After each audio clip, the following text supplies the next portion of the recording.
on. Hello, welcome to, well, The Army Painter. I'm your host, Rob, and I'm joined by Adam. Hi, Adam, Hi. how are you? I'm great, Rob. How are you? Thank you so much for helping us out with this celebration. When we decided that we wanted to do this live stream, there was nobody else that we could work with or call. It's got to be Rob, the Honest Wargamer. Happy to have you here and help us celebrate with us today. Oh, thank you. Like, I kind of laughed a little bit today, actually. I was setting up the show, and I went onto the Army Painter website, as I have done many times as a hobbyist, before I went to work for Games Workshop and since. And I genuinely was like, oh, it's kind of nice that I'm doing this thing, like that's there. If that makes sense, I was like, oh, that makes me feel like a journey for me as a person. So thank you. I'm going to say right now, big fan of you, big fan of the podcast. When's it coming back? That's the real question. Oh man, the podcast, as far as I know, the journey has ended. But I'll need to find something new. But if you are really missing me, you could always just jump onto our YouTube or Facebook and watch my lovely ugly mug paint up some beautiful miniatures. Perfect. Yes. Yeah. Okay. There we go. We'll do that. Because listen to Adam's voice, everyone. Now, everyone might know Adam from the Army Paint. Do you want to tell everyone exactly what you do? Because some people might not know. That's true. I am the media director for the Army Painter. So if you watch any of our video tutorials, I'm the person painting. That's what I'm doing. I work with all of the content creators that you know and love on YouTube, Facebook, Instagram, to get them our paints and to help them with some of the projects that they're working on, and also with events. Obviously, events have been scaled back quite a bit with COVID-19. Definitely, it's a struggle for me because I love getting out and seeing everybody and seeing the gamers and the painters and seeing you in the flesh, and we can't do that right now. So this is the closest that I get to interact socially with my fellow gamers is here via this live stream. And there's many of them. Thank you to everyone who has joined us wherever you have joined us from. If you are on the Army Painter Facebook or on the YouTube, big love to you. We won't be able to take your chat on the YouTube, so if you jump over to the Army Painter Facebook, we'll be able to say hi to you, like Les Fulbrook and John Stovall. I hope you're well. And then, of course... Your gaming buddy, John Stovall, literally where the table that I'm sitting on right now is where John and I play games. Perfect. Okay. Well, yeah. Big shout out to John. I'm looking forward to meeting everyone through you. There's always your group of people, right? And now I like that we're going to be doing this thing together to have our group of people, which is going to be really fun. Big shout out to everyone from The Honest Wargamer. Just in case anyone wasn't aware, I'm Rob. I host a show called The Honest Wargamer. I also do. I also have another thing called the T Sports Network, where we do live coverage of events. So we try and live stream events. It's kind of the main focus of what we do, which is really exciting. We also are unbridled. We don't take any sponsorship on The Honest Wargamer, so it's quite nice to be invited on because we're not shy with our opinions. So thanks, Adam. I appreciate that because when we say we're a fan of the show, we're a fan of the product, we just are, plain and simple. Well, thank you. Plain and simple. So that's good. And we've got a packed show today. Loads of guests. Yeah, we do. Yeah, we do. Let's run through it real quick. We're going to be jumping in at the beginning of the show. Tina, who is our marketing director, she is back. She stayed late at headquarters, and she's going to give us a quick tour of the new facility, which I think is going to be really fun. Everybody's gone home. We're actually having a break, so it'll be nice and quiet in there.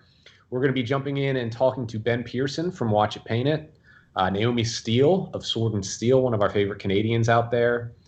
We've got Pete Harrison from Pete the Wargamer. Good friend of mine, Kelly Wallace, who works with Warzone Atlanta, one of my favorite events, is going to try and jump on. Of course, Kenny Boucher of Next Level Painting, Rob Bear of Spiky Bits, Uncle Adam from Tabletop Minions, and the one and only Mr. Two Thin Coats himself, Duncan Rhodes, is going to join in to say hello. And I hear he's going to sing us Happy Birthday, but I'm not going to make any promises there. Listen, as a former colleague of, as I like to call him, Drunken Rhodes, that's a behind the scenes look at the nicest man in wargaming's side character. I'm not putting any rumors out there into the world, but there may be some. But we'll approach them with him later. But you can get on his side very quickly by just saying that you love the TV show Sharp. That's the quickest way to the man's heart that I've ever experienced. So not long until we're going to go over to talk to Tyne, is that right? Tina. Sorry. Well, I did not read that right. Bad start to the show. So Tina, at the HQ, we're going to do the tour in a minute. Is that right? I think so. We're going to talk to Tina. But we would be remiss not to mention that this is going to be, as is tradition at the Army Painter. If it's our birthday, there's a huge giveaway involved. So anybody tuning in right now is eligible to win our biggest giveaway ever. And literally is ever. It's one of every paint currently in production and loads of extra hobby products, tools, and accessories. At some point, we'll run through the entire list. But it's pretty amazing the grab that somebody's going to walk away from if they're tuning in today. Yes, it's a comedic list. When I got sent it earlier, it's plenty of paint. So if you stick around in the chat, we are going to be picking out winners to win from whichever platform you're on to win all sorts of goodies, and there's plenty of goodies. So get ready for that. So we're going to take a small, you can see a holding screen now while we call in our new people. I'm sure you guys have experienced this before, so don't go anywhere, because we're going to have all of the giveaways and stuff and all of our guests. So we'll just be a second. Talk to yourselves in the chat, and we'll see you guys again in 1 minute. Okay, bye.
Welcome back, everyone. And we are joined by Tina, who, Adam, can you give me an introduction? What's going on here?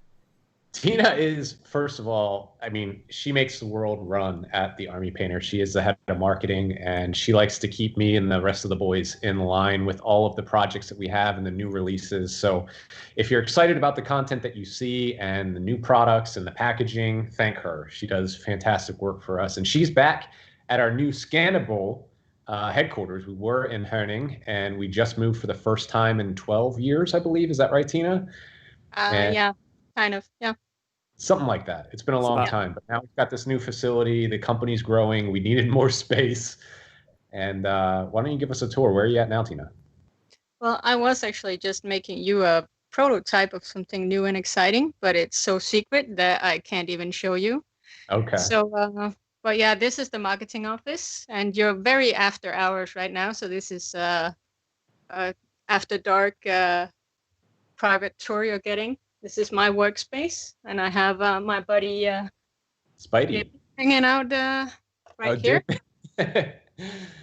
And then I got some board game stuff going on, because I am the board gamer. You're the queen of board games. Yeah, and then we got some random nerdery here. Mass has some Star Wars. We got some more Star Wars, because you can't get enough Star Wars. And of course, we have the obligatory dragon going on. We love our dragon. Out here, we actually have a museum of all the old stuff we've done. This is like the very, very, very, very first quick shades that ever came out of production, and the very first test dipped miniatures. And this is just like really old stuff that we've done. And then again, something very secret going on down there. You're going to get in trouble if you keep showing this off. I really am. Then you spoke about us like having been in Herning for 12 years. We actually haven't, because this is a timeline of 12 years of Army Painter, and this is the very first year. And as it says here, we started out in a barn. We're at home where Bo lives, and so this is quite the upgrade from the barn. and it went from like first staff member being hired, which was Bo's mom, and to today where we're like 50 plus people here. Crazy. It's crazy. And I When would show you with- the factory, but it's after hours, so it's closed. I can't even get there. But this is where, behind this door, is where we make the paint and make all the magic happen. I just wrap it. It's really out there that happens. Can you show us the game room? I have the hobby room here. Yeah. And we just hired a guy to paint miniatures for us all the time. Thomas. So he's making a damn mess out of our game room. We like This to is play Wednesday nights. Typical. That's when we're playing games. Usually, we're playing a bit of sometimes D&D, but Saga Age of Magic is the big one for us at HQ. Definitely. And well, someone might have noticed that in the spring we kind of have an offshot of Army Painter. We ended up doing the Nordic shield. We actually have a real Viking shield here made, and a bit of hand sanitizer going on. Very cool. Yeah. Cool. And this is Bo's office. This is the Holy Grail. Oh, you have to show him his. Yeah. This is just a small portion of Bo's collection of armies here. Wow. He is an addict. Yeah. Yeah. Wow. It took keeps him going. 1 year Wow. to get here. When you see Bo's collection, you could understand why he developed the quick shade dipping method, because he had such a large collection of minis. He had to get them painted somehow. Yeah.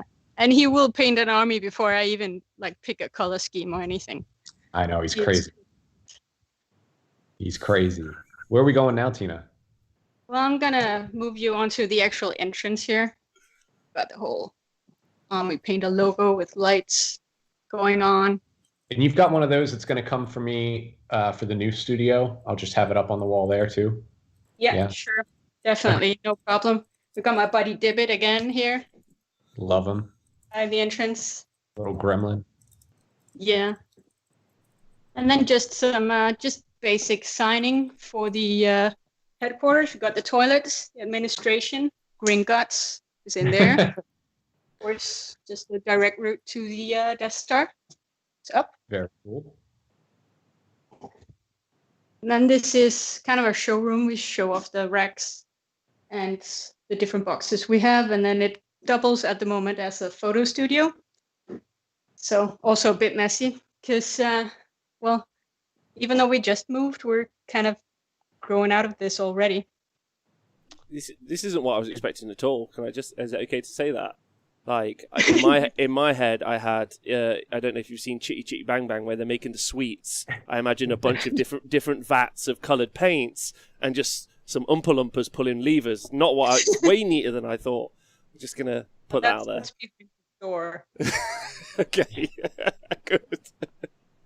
We can't give away all of our secrets. We basically have a painting Oompa Loompa, and his name's Thomas. But it's a shame that he's not there. We joke that he's a hobbit, but we love him. We're very inclusive like that because we also got the, of course, the gender-neutral bathrooms where we just include whatever. Yes. It's perfect. Can you show us like the big cool fun area that or is that top secret? Is that coming? No, it's not top secret. I'm just gonna. You have to bear with me because I have to go to the basement now. So. Uh-oh. And here we hit the biggest the biggest obstacle to live streaming. Yeah. Maybe this just adds an element of surprise. Yeah, when it reconnects, we're just going to be absolutely golden. But never to the basement. Oh no! Where did you go? Just met the big bad evil guy in the basement. Oh no, we're back. There we go. We've got a. Yeah, it's in the basement, so it's a bit shoddy with the Wi-Fi. But this is the bar. It's David's dungeon. Oh, nice. And this is where it's going on after hours. Got divot all the way around. And then, of course, we have the actual bar. What's on tap? It's a raw beer at the moment. Local. Very good. Yum. Yeah. And then, of course, we are growing out of these rooms already. So they're actually building us some new ones. Wow. Yeah. Who's going to be trapped down there? Well, I'm actually heard that they're just gonna throw Marketing down there and just throw away the key. We are both slaves after all. Yes. That's crazy. I'm just gonna go outside here. Oh, this is Just so such I a bigger don't place do than I thought. Well, wait till you see. I mean, Rob, it's a shame that the production facilities, locked up because it's massive compared to what we used to have. And from what I understand, we're already tearing down a wall to expand it. Really? That's Yes. awesome. Yeah. That is true. I've yet to. Martha's in the chat. Hello. She's one of our production employees. Oh, hello to everyone in the chat. Yeah, definitely. Big shout. Thanks for joining us. It's exciting. I'm enjoying the tour. This is fun. Please continue, Tina. I'm looking for where are we? I just went in through the front door again, so we're back with the big sign that Adam wants to have at home. Yeah, we had a good question. Robert Grattan says, where is Adam when he says here at HQ? Well, we have two headquarters. We have, of course, our Danish headquarters, which is the true, mothership. And then we have a small American headquarters where it's basically just me and a padded cell that they usually keep me locked in. So my headquarters is a little bit smaller than Danish headquarters. Yeah, we usually have Adam right there on that screen. I'm like the big head from the Wizard of Oz. Yeah. Just a big giant talking head that calls in a couple mornings a week. Hey, Dustin Harvey, nice to see you. Very fun. Well, thank you, Tina. You need to get home because it's getting late there. It's what, 7:30 at night your time? It is, yes. Awesome. Well, hopefully you stick around. We have do you want to give anybody any illusion as to, because we are going to be teasing something later in the show. Any hints as to what that might be? Are you allowed? Well, I just think that all role players out there need to stay tuned and look at what's coming. It's very exciting. It is a being John Malkovich situation. Thanks, the Falcon. Very true. Very true. Well, Tina, thank you so much. I miss you. I can't wait to come back across overseas and visit you guys in a couple weeks here. So yeah, we look forward to getting you back. Okay, so we're going to be. So we'll, Tina, pleasure. Thanks for the tour. Loved it. Especially some photos of the bar later, please. Especially what's on tap. We're going to be back in a moment with our next guest. Yeah, I think that's spot on time. So you guys are excited. Join us again in a minute, and we'll be back with our next guest, Tina. Big love. Can we get some love for Tina in the chat, please? And we'll see you guys soon.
Hey, everybody, we're back. Thanks for tuning in again. Thank you again to Tina, our marketing director, for giving us a quick little tour and showing us a little bit of things to come. I have with us one of my favorite, and you're going to hear me say this a lot throughout the show because we have a list of people lined up that are all my favorites. I really love this guy. I love his channel, Watch It Paint It. Everybody, welcome Ben Pearson from Watch It Paint It. Ben, how you doing today? Hey guys, thanks for having me. I'm doing great. You guys, good? Happy Little birthday. bit where you're at. Where are you based out of? I'm in the UK, Yeah. Sheffield, And, in the middle. Sheffield, perfect. Right in the Not middle long of the UK. away. Only an hour from me. Not even an hour, Yeah. really, because I'm in Nottingham. Oh, excellent. 40 minutes. Yeah, lovely. So Ben, how long have you been producing videos? I feel like it's been a while. I mean, I've been following you for the past few years. Yeah. So it's been 3 years of video content so far. Wow. Three good years. Yeah. And what would you say you specialize in with video content? Because you do a lot of stuff. You've had a couple friends come in and partake a little bit as well. Yeah. I'm trying to get like a group going, a bit like the Dice Tower, get a collection of painters to get as many tutorials out there for people. So I'm sort of specializing in mostly painting as fast as I can and getting paint onto miniatures and helping brand new painters come into the hobby. Starting from the scratch, I've got a grey miniature in front of me. I show you everything that I do and every color that I use. It's awesome. And then building from that, I'm starting to add more general tutorials for things like how to use metallics, how to prime, that sort of thing too. Very cool. And what games do you find yourself playing mostly? Mostly, it's got to be Zombicide. I think I'm a board gamer. I don't play any war games yet. I'm starting to build a small 40k collection, a small AOS as well. But yeah, mostly board games. And I started with Zombicide 4 years ago. I'd never painted before, so I got into painting because of Zombicide. And my daughter's just turned 5 years old now, and we're back to playing Zombicide. I think she's ready to meet zombies. That's right. It's something that we bonded over is that a while back. We both have daughters that are around the same age, and we're both getting them into the hobby. And one of the things that I find so interesting about your channel is that you are probably the only person on YouTube that almost exclusively uses our Zombicide paints, which I think is cool. And you do mix in a bit of our war paints range, and we love seeing it. But I love seeing that you're still using Zombicide in your tutorials. That said, we have the new Zombicide 2 paint set, which is going to be coming out, obviously, to coincide with the new release of the game. That's going to be one of the items given away along with every paint that we make that's currently in production. The new Zombicide 2 set from Simon Games. Are you excited for that new game to coming and hitting the market? I'm so excited I backed it. I was all in on that. So yeah, I'm excited to play it. I'm excited to paint it. And I'm excited to get some tutorials out there for anybody else who's just getting that game or win it in this competition. If you're lucky enough to be the winner, then yeah, there'll be some tutorials. If you've never painted before, 5 years ago, I'd never held a paintbrush. And now somehow I'm making tutorials on YouTube for people to learn how to paint. So it's a really it's a good game to get started in painting. It's really forgiving. Zombies are very, very easy to paint. Yeah. The new models are fantastic. Tiago sent me a box filled. It had to have been 4 times the models that come in the set, and I got to pour over some of the models. They're fantastically designed, really nice sculpts. I love that there's some little kids that have masks on, and then they're carrying like a machete. There's some really cool stuff in the Zombicide 2 set. So I'm excited to see you paint them. I'm excited to paint them myself. But speaking of painting, you're somebody that's kind of been on our list of content creators that gets our new releases as they come out. What have been some of the things that you've liked over the past couple of years? What are some of the things that you're using? I'd be interested to hear from you. Yeah, I mean, the list is almost endless, but I've got to say your metallic range, and I really like that you box that all up now as a separate set you can buy. I think I enjoy all of your war paints, but I think the metallics are really there. It's such a great range, and they just flow so well. Yeah. So metallics are definitely my favorite. Then, as you mentioned, I started with the Zombicide sets. I think they're a fantastic range. All of the sets that are aimed at getting painters into a specific game and providing a good palette there. Although my collection has grown so much, I've now got every color you make. I don't need the sets anymore, but I'm still really I'm really impressed that you made them, and I wouldn't be painting without those. That's how I got into painting. I got Zombicide, as I mentioned, picked up your paints, followed your tutorials. You only had 6 at the time on Zombicide, and that's when I had to make my own because I didn't know what other people would do when they ended, because I didn't know what to do. I was like, well, that's the end of my painting career. The 6 army paint tutorials are done and complete, and there's no more. So yeah, I think all of your ranges that are aimed at a specific game, I think they're great for beginners. And I just picked up the new, it was sent to me, the D&D one, and I don't play D&D. And I even mentioned in the review video, they're not aimed at me anymore. I've got too many paints, but I was just overwhelmed with the unique paints in there as well. So every product that's coming out is impressive. But yeah, guys, if you've not tried or picked up the metallic set, that's my number one, I think, of your new stuff. Like, really, really good. Yeah, and we've got the new metallic colors set, which we've announced just in the past week or so. So we'll make sure that you get a set so that you can review and play around with that. But that's been a lot of fun to work on the past few months. Just playing with colored metallics is really cool. My daughter, I obviously bought the Warhammer 40,000 Indominus box set, and me being the Marine player, I gave the Necrons to her, which she loves because, there's spiders and cool things like that. And she wants to paint them purple metal. So we're going to have glitter purple and pink metallic evil models that this little 5-year-old girl is going to be playing and pushing around the table, which is really fun. So does your daughter like to paint with you?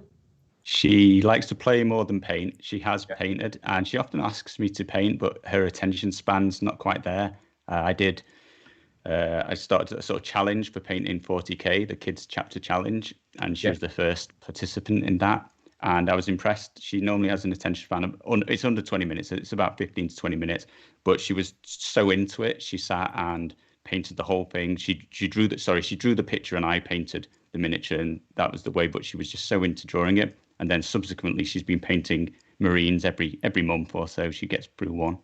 So you did challenge me to participate in that with my daughter, and we do have the colored in version of the Space Marine, and we will get to that at some point in the future. But we've been incredibly busy at the Army Painter, so I just haven't had a chance to sit down and do that. But it is on my schedule. It's something that I'm going to do. So I'll see your submission and raise you mine once I get around to. And I appreciate you nominating me for that one. It's been fun. I look forward to seeing it. What else? If anybody out there hasn't seen Watch It Paint It, where can they find you? We're on YouTube, Facebook, Instagram, Twitter. Mostly YouTube, though. You want to check out that. There's 300 tutorials up there currently, and it's growing. I do one tutorial at least every week. Friday, 5 o'clock GMT, a new tutorial comes up. It's normally around a specific game, but there are general things appearing, reviews, unboxing, just whatever tickles my fancy at the time, and try and get through a lot of content, get it all out there for everyone to enjoy. The link is in the chat for people who want to access it right now. Can I ask a question? How have you found the journey of being a content creator? Like, do you aim everything towards new people, or what's been your process? I think I'm mixing it up and doing whatever I feel like. I've got to keep it interesting for myself. It's so hard work. Until you do it, I don't think you appreciate these YouTubers out there who do it for a living and spending hours and hours. Every single video, even 2-minute videos, can take many, many hours to produce. So the way I get through that is just keep on top of really interesting tutorials, interesting products, try and do new things. And there's lots to choose from. The Army Painter are bringing out loads of stuff recently, so that's really good. Really enjoying that. They keep sending new stuff. Yeah, trying to keep you busy. So, I mean, you obviously have a day job or some other responsibility. This is still your hobby. It's not quite your career yet. Is that what I'm hearing from you? Yeah. This is just a hobby, but it's a full-time job. I now have 3 full-time jobs. I've got my family, work, and then this. Wow, good for you. I mean, it's one thing to just be a hobbyist. It's another thing to take your hobby and then add on to it by being a creator and making the videos and tutorials that you do. So it's a testament to your commitment to it. And I thank you because I love the videos. I'm a big fan, huge fan. And I love tuning in every Friday, seeing what you're working on. It's nice having that regular time for people so they know that's when it's landing. Do you ever take like submission requests? Is there a process for people to ask for them, or is it just whatever takes your fancy? I tend to pay attention to the comments and what people are saying in on the YouTube comments. We've also got a Patreon, Discord as well, heavily involved there. If somebody requests something specific, I do try and find time to do it. Okay, good. Because I'd like to basically start at the beginning and just kind of work my way through that entire list of problems that I have with painting, which is, all the way. Could I quickly ask you about a painting technique I learned from another Sheffield fella and get your thoughts on it? Is that okay? It's a guy called Tom. He's based in Sheffield, so you guys might know each other. He uses, specifically, Adam, this is also related to the army painter, he uses the shake and bake method. I don't know if you guys have heard of this. The shake and bake, but I did just see you shaking on screen a second ago. Yeah, thanks. Well, so the shake and bake method, as I understand it specifically, is you get a sandwich bag, you fill it with dip, you paint your models, and then you throw them in with the dip, and then you just shake it, and then you pull them out. I don't know if you guys, what are your thoughts on that as a technique? And maybe something you want to show off, Ben, maybe. I've not heard anybody doing that, but it sounds like it's worth a try. That could genuinely work. I'm down for that. That's I'll send you a couple cans of the OG Quick Shade, and you can give it a try and see what you think. Relay that information back to Rob. I have a feeling he's just taking one from you here, but maybe I'll send you some Quick Shade dip and see what you can do with it. Have you got any long-term plans, Ben, for where you might take the channel in the future? No, it's just get as much out there, get as many new painters into painting. I think just keep going forwards. I just want to grow. All I'm doing it for is just to get people into a new hobby like myself. Like, it's such a great find. It fits well with the family. For you guys that are out there like myself, it all started because I started a young family and suddenly found out that you don't get to have a life anymore.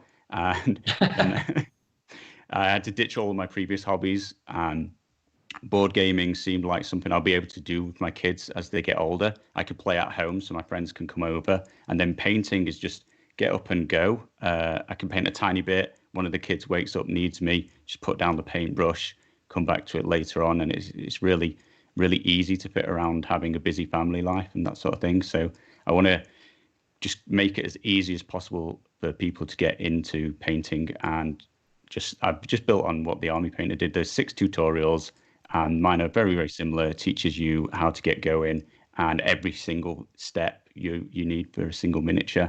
And then hopefully enough people will see enough of them and be able to paint entire armies, entire board games going forwards. And it doesn't take long to get into the hobby, and then it's super addictive and you ain't getting out. I mean, you can be stuck with this for life. Definitely love the content that you've been putting out, and it's like I said, it's on my regular list of videos and tutorial creators that I have to check off every week. So I thank you for the service that you provide the community, and thank you for being such an advocate for our products. It's cool. I did not know that you started with Zombicide. It's cool to hear that, and really cool to be a part of that hobby journey for you. And now I feel like we're along for the ride of Watch It Paint It. So it's a lot of fun. Yeah, this is all your fault. Thank you. You owe me about 25 hours a week. I apologize, but you're welcome at the same time. Thank you very much. So again, if anyone wants to check Ben out, obviously definitely go and join his YouTube and be a part of that community. He seems like a real nice bloke. There's also a really good gaming group called the Dragon Slayers, Ben, over in Sheffield that I could introduce you to, who are they're super old, but they're really, really nice. So you could play some games with them if you ever get into the gaming element of it for tabletop gaming specifically.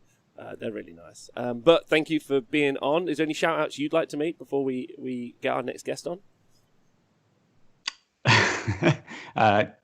Just shout out to my wife who'll be watching downstairs, and my kids will be sat around watching too. And everyone who's helped on the channel, thank you all the patrons, massive thanks to you guys. Austin, who's a regular guest, Benson, regular guest, Mike from Hero and Bosses as well. Thank you very much for the help, guys. Okay, lovely. So big shout out to all of them. So we're going to go now. We'll be back in 1 minute. Don't go anywhere. You're just going to see a whole screen while we bring in our next guest. Massive shouts to Ben, and do go follow him because he seems like a super top bloke. So you should absolutely just go join in there. See you guys in a minute.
Welcome. Hey, everybody. We are back. I'm after you. No, let's do it at the same time. Let's try it again. 3, 2, 1.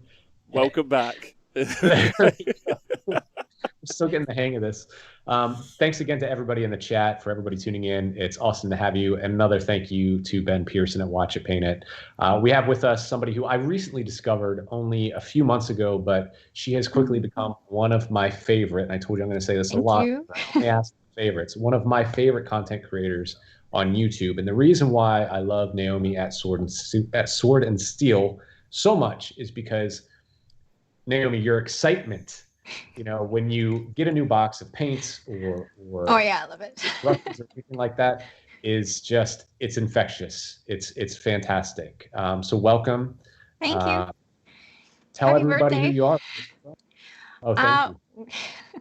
Right. Well, I'm Sword and Steel. I'm actually a Sword and Steel retail owner, but I created the channel separately from the store at first, just to I really I wanted to kind of get my experience out there. I didn't know whether there was the retail store sort of thing, and well, it took a while for me to actually have the courage, because I'm actually a pretty shy person, to create the channel. I still remember the very first time I pressed the publish button. I'm like, don't hate me, don't hate me.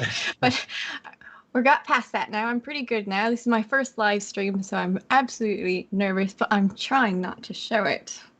You're doing a great job. There's nothing really to be nervous about here. It's just Really a couple of friends hanging out, and I wanted to get you on here because I think your channel's great. I think a lot of people could gain a lot from it because your approach to it is very approachable.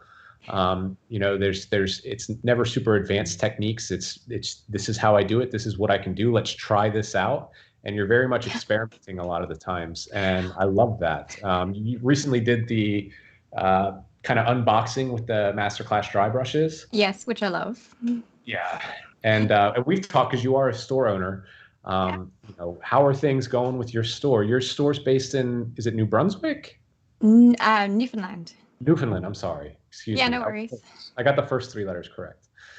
It's Atlantic Canada, we're good. Sorry, what was that? How are things going with the store? Good. We're currently building up product in preparation for a second lockdown. Well, let's hope that doesn't have to be necessary. But so far it's good, and now that it's more evident that I'm actually a store owner, the people on the channel have been messaging me, so it's really nice to hear from people who enjoy the channel and really like our stuff. And the store's actually been doing okay despite everything that's going on, and we're always expanding into new territory because I just like too many things, so I want it all in the store so that everyone else can like it at the same time and try it out. And that's one of the aspects of the store channel, is to if you have never tried out a product before, well, I'd like to try it out for you so you can have a look at it without having to do anything for it, and I can tell you what it is. And then when I come and see you in the store, well, then I can have so much experience from all sorts of different aspects on whether it's the right thing for you, or maybe you might want to have this thing instead. So I try out, and of course it's fun. I'll never get tired of trying out new things. I like shiny new things, or new paintbrushes. Yes. The new Masterclass. Rob, I need to get you a set so you can try it out. I got to see you dry brushing with them. Listen, it's very funny. I'm hosting an Army Painter show, truthfully, because I use Coca-Cola to water down my paints. I paint out the cart. like I've never tried that. It's a revolution that I don't suggest takes over, if I'm honest. But I'm very excited. I've seen some of your stuff, and it's the enthusiasm is unbridled. And I think one of the joys of a lot of the content creators that we see out there is that there's, and I hope this is also true of me, is that there's a deep love and passion of what it is that this hobby really represents. Is there a single thing that you think you can pick out that is your favorite thing that you do, or is it all of it? That's probably one reason our store is like so broad into so many different things. I always jump from one thing to the other because I enjoy all of it so much. So like this week, I'm gonna be painting lots of miniatures, and then halfway through, you know what? I haven't read this book yet. I should probably get on. I have a problem sticking down to one thing. That's why I have so many armies behind me, and so many different games that I've dabbled in, and then I jumped on to the next thing, and I'll go back to that one. I can't say I have a favorite thing yet. I mean, I like assembling when I don't want to think. I like painting when I want to do something pretty. I like reading books and lore when I don't know. There's just so many aspects, and there's every time there's a new thing coming out every week perhaps, and so I have to jump onto that and see what that's all about. And yes, I love the stuff that I haven't touched in a year or so, but then there's this other thing what's the bird, a magpie or a dragon? I prefer to be compared to a dragon. I just like shiny things, and I'm going after the next thing probably before I finish the previous one. There's a more bureaucratic way of saying, you could just say that you're a very well-rounded and well-versed nerd. That's correct. That's it. A jack of all nerddom's master of none. So that's one way to put it. So Rob, what would you equate that to? I don't know. Like, listen, I very often have self-diagnosed as ADHD all the time. Like, that's what I put it down to. I try and make it not my fault. I have to collect more stuff. Like, I make it's totally my fault. It's an actual condition. It's a diagnosed condition that we have. Yeah. Look at this guy. So look, you see this guy? I was totally not going to keep this fellow. He's a new Warhammer miniature, and I was totally not going to keep this fellow, but I just read from the book that he could be in any of my Age of Sigmar armies. So the thing is as big as your head. I know, right? Awesome. I finished building him today, and I was like, I can't make another army. I've got too many armies. He's got great rules. If this makes you feel any better, great rules. He does, yeah. But now what army paint are you going to use to paint him with? So I really, because he's got so much skin and so many details, dry brushing would be pretty awesome way of painting him, which means I have to look through my arm. I'm afraid I don't remember. I remember paints based on their color in my mind, but not necessarily the names. So I could tell you the names later, but right now I'm just like, so we've got a reddish brown that we're going to need to start off with, and then we've got a pinkish brown for the mid-tone and a yellowy tan for the highlights, and that's what I'm going to do. And I'm going to use these brushes to try it out, I imagine, because I really want to see how they do on skin. I think they're going to be great on skin, and I'm excited to try them out. It does look like a really nice model to paint, like, which is most of what the model's worth doing with, which is fun. Like, it looks really nice. How come you went for the Kraken Eater and not the Gatebreaker or the? So it was, well, honestly, I decided to put them together before I read the book. So I just glanced at their War Scrolls really quickly. But if I was to do it again, I'd still choose him. And that's because he can go with Order, and I have more Order models. So he can go as a mercenary with Order. I've got Sylvaneth and Sigmarites, Stormcast Eternals. So I'd like to have him with that. But also the fact that he can just scoop things up and slay them in his little sack there, his little net. And even more importantly, in Age of Sigmar is all about objectives. He can kick around objectives, so he could just kick an objective off to the man crusher guardians, and they'll take care of that one. And then he'll just run off and kick all of the objectives over to wherever you want them. And it's not like they're going in a random direction. You get to choose where they go. And there's even one part of it you can go 3d6 inches instead of 2d6 inches. So I'm like, well, that's going to be super nasty. Yes, I absolutely want to kick my objective wherever I want it to go. So that's why I chose him. It's kind of like the D&D trope where, like, I'm a barbarian, I just want to throw gnomes. Like, that's my weapon of choice. That's basically the equivalent of a gnome throwing barbarian. So there is another one. Oh, no, don't mention it, but there it goes. I'm really excited that you're excited. You continue. I would never douse anyone's flames. You carry on. You cracking on. You got there it. There is the middle one that allows you to actually pick up a model and throw it at another model. So I was definitely thinking about that one too. But I'm probably going to have all three of them. I got to be honest. That's probably going to happen. Then I won't have to choose. It's the best way to run them. Our second guest of the day that's already admitted that they're a plastic crack addict. So I think that we have a strong theme going on. I can't control it at all. So how often do you put content out through your YouTube channel? Is where we can find you, right? Yes, that's right. My YouTube channel. Okay. So if I really get into it, I can have it 5 videos in 1 week or 1 video in a week, but definitely at least 1 video a week, and more often 2 videos a week, and sometimes 4 or 5 videos a week. It all depends on my schedule, which is entirely erratic. But I will work in the future on being a bit more stable, but you could definitely expect me fairly regularly to have videos out.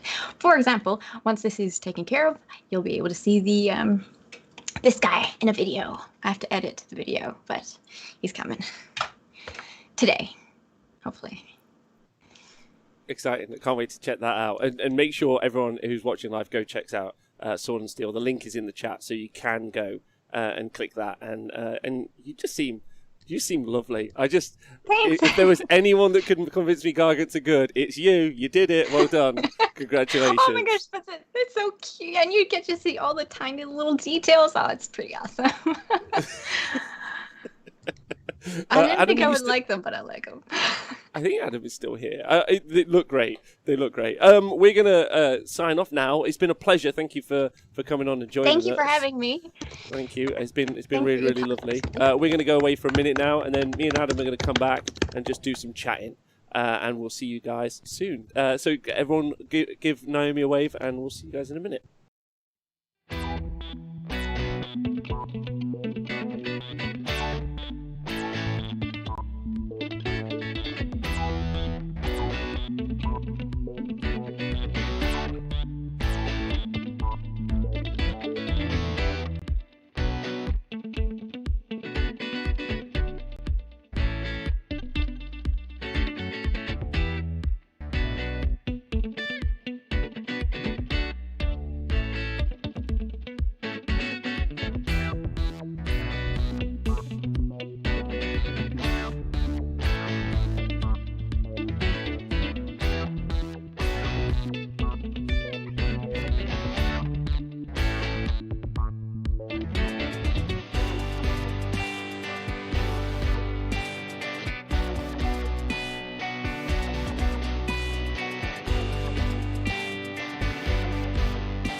If you want to paint magical armor, alien weaponry, or tainted treasure, the brand new Metallic Colors paint set by the Army Painter has you covered. The set comes with 10 vibrant colored metallic paints that are packed with highly saturated pigmentation and the industry-leading fine metallic flake you've come to love from our War Paints Metallics range. The Metallic Color set introduces a new Metallics effect paint called Fairy Dust. This colorless metallic is perfect for adding a bit of shine to any project, or mix it with an acrylic war paint to give a lustrous pearlescent effect. Also included are 16 high-grade stainless steel rust-proof mixing balls, absolutely free. The metallic colors are water-based, perfect for use along with our wet palette for brush painting, or thinned down with our airbrush medium for airbrush applications. Give your hobby project a bit of glimmer with the new metallic colors from the Army Painter.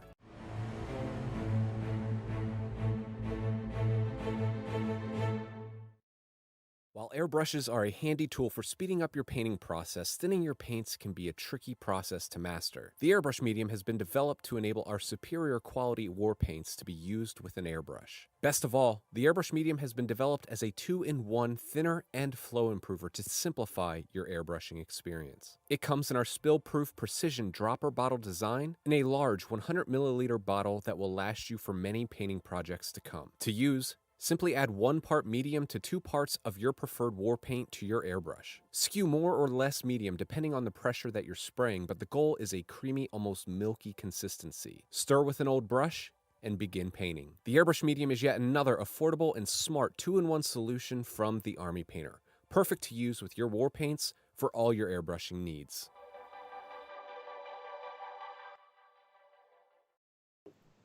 Hello everyone, welcome back to the Army Painter Birthday Bonanza. I think that's the correct one. I'm Rob, I'm one of your hosts, and Adam, on this side, is the main host, I'm going to say.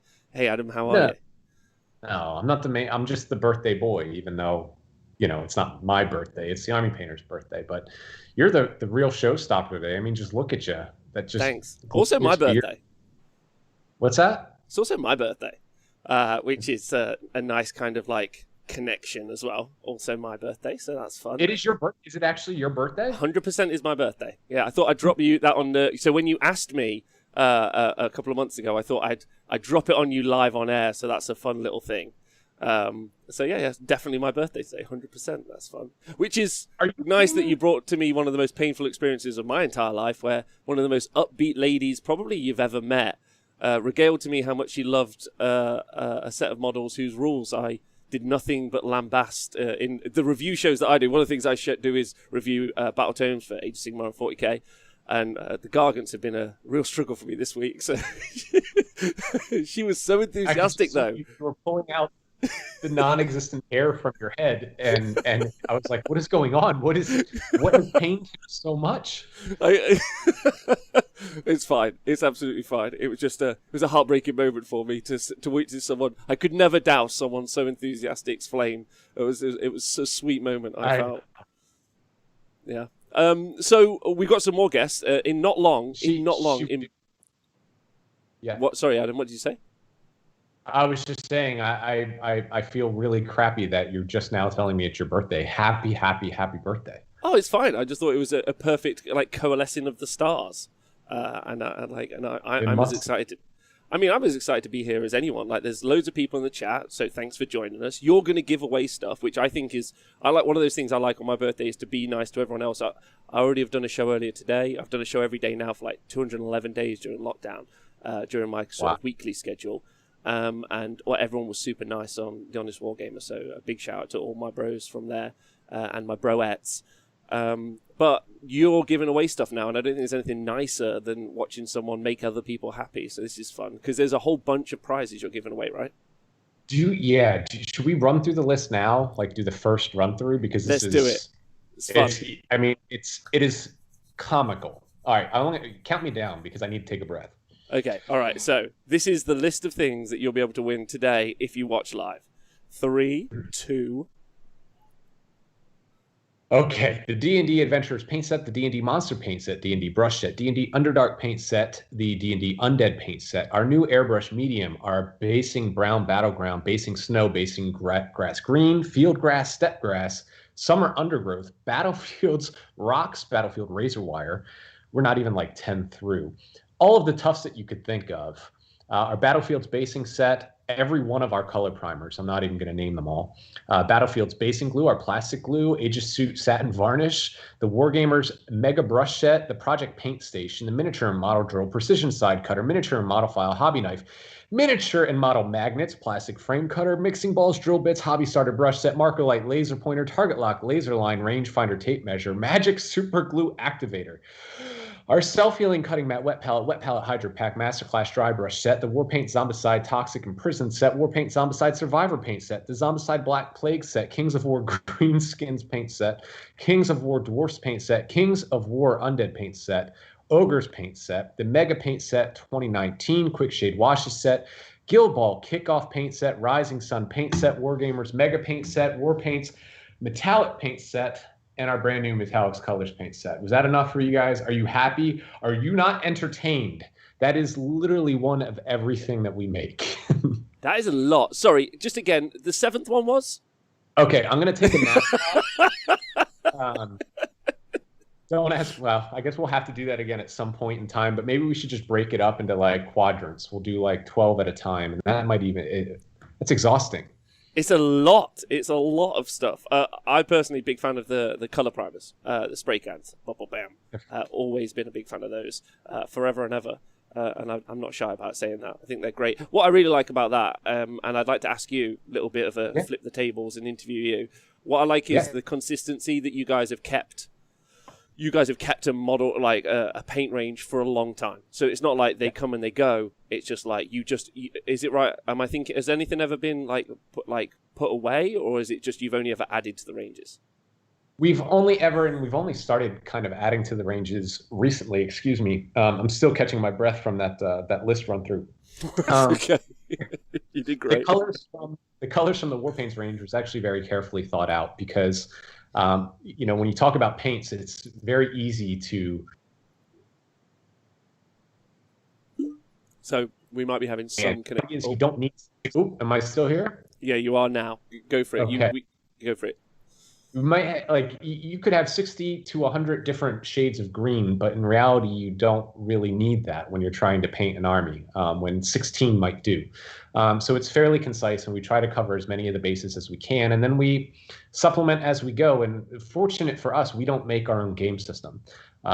So we have the liberty to work with, a lot of different IP in the gaming world, like Zombicide, like Dungeons and Dragons, like Kings of War, et cetera, et cetera. So we get to kind of add and supplement our range by working with these other cool pieces of property. And it makes it really fun and interesting for us. As you saw when Tina gave the tour of HQ, we've got Star Wars posters up, we've got D&D Dragons up on the wall, we've got a bit of everything. So we try and keep things pretty consistent. And the big thing, if you let me put on my marketing hat here for a second, is that the color primers, what's so great about them is that they are 2-in-1 primer and base coat, and they're 100% color matched to the war paint of their same name. So it makes it really easy to go back and clean stuff up later. It's a really genius approach to painting your models and especially your army. So did that answer your question, Rob? It did, because it's actually a really important thing for me. Because much like Naomi when she was on, I am like an ADHD based hobbyist. So I'll pick up a project, or I'm also a competitive gamer, as you know, as well. So I'll build an army, I'll paint it to get it on the tabletop to get it ready to play at tournaments with. But then I might not revisit that army for a year, 2, 3, 4 years, for instance. And then when I want to come back out and join that army, like get into that army again, and a lot of I'm not the best painter in the world. Like, we're about to have Rhodesy on the show, and he's obviously a phenomenal painter. But I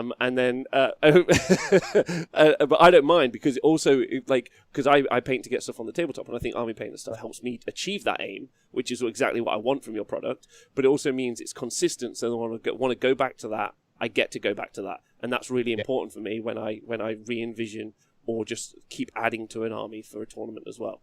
That's actually fairly important to me, that you maintain your product line, because I actually think I'm not saying it's rare, but it's definitely a strength that maybe, I don't know if you get that compliment enough. So I just thought I'd say.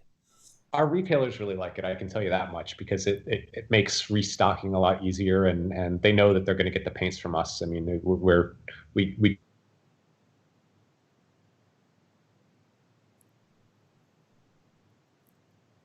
we do think Adam may be suffering from some connection issues. I think a lot of it's to do with the fear of him having to talk to Duncan Rhodes in not long. That scares most people. as you I can imagine, from one of the nicest people in Warhammer. It's it's a stress.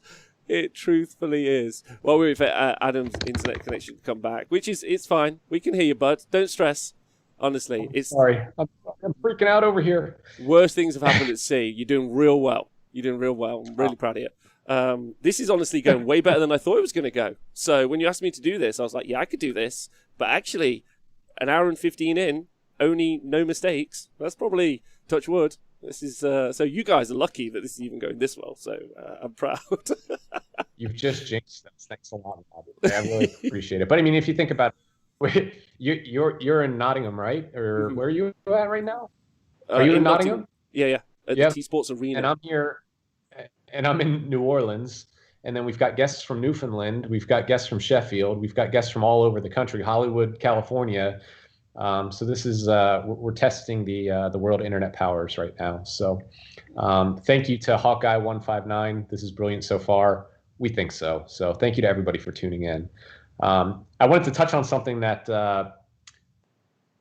we were talking about before we got lost to the warp, before I got lost to the warp. You know, we are called the Army Painter, and when you look at the foundings of this company and you look at the people that make up this company, we are all avid war gamers. I'm a competitive gamer myself. You know, Bo was the former team captain of the Danish national, WTC team, or ETC back then. I'm the coach of the U.S. national team for WTC. Tina, runs a board game convention in Aarhus, Denmark every year. So, I mean, we are diehard hobbyists. No matter the IP, the game system, we love to paint models, whether it's armies or, single miniatures for our RPG games. So thank you to everybody for tuning in. Rob, thank you for being such an advocate of our paints, and happy birthday to you once again. We're getting close to having somebody, I think, that is, I don't know that many of the people on the chat have heard of this person before, Rob. He's kind of a relative, new guy to the hobby and painting world. Doesn't have quite a big following yet, I don't think. You may know him because I think that you've done some work with him in the past. But do you want to tell us a little bit about this new person that we have coming on, this relative newbie unknown that we have coming on the show here? I think the main issue with Duncan Rhodes is that, is when you look at him from one side, you think, oh, what a gorgeous fella. But then he turns, and if as if by magic, the other side is even more gorgeous than the first side. He's my favourite thing about Duncan Rhodes, if you want to know some behind-the-scenes stuff, which he won't mind me saying, he's a massive fan of A Knight's Tale, an amazing film starring Heath Ledger, which, if at any point you've ever known anything about him, he does like to shout "charge" a lot. I was in, I used to work for Games Workshop, you guys may not know that, and me and Dunk were in the same office, and I started singing one of the tunes from A Knight's Tale, and then he joined in, and we started doing quotes, and then it was just Sir Ulrich von Liechtenstein from this point onwards. But a phenomenal hobbyist, truth be told. I've had him on the Stream Street, which again is the show I do every single day on The Honest Wargamer, and he's just a really nice guy, really, really cares passionately about what he does, which is super important, very much like you guys with the paints that you create. And I hope, for me, talking about competitive gaming, I think that passion really pushes through when you are someone who creates stuff, be that paints, be that painting tutorials, be that gaming guides. I think, and that is something that you can't ignore. That passion is something really brilliant about Duncan, and you'll see it just from him. He's also a nice guy. He is a nice guy.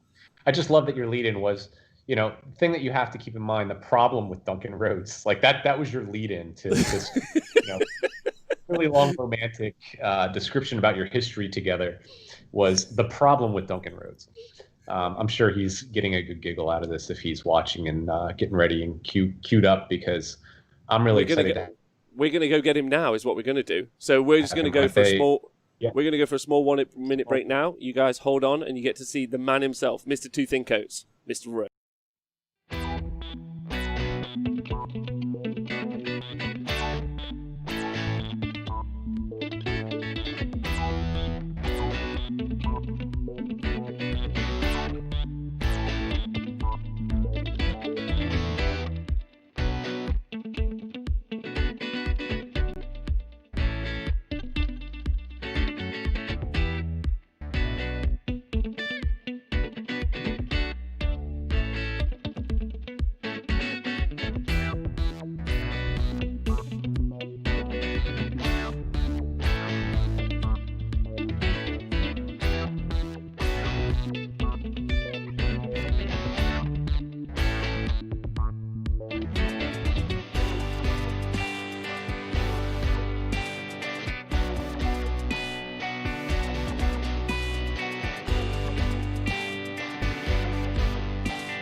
Rob, I'm just going to let you take this away because you led us right into this almost perfectly. So why don't you continue on telling us the problems with Mr. Duncan Rhodes?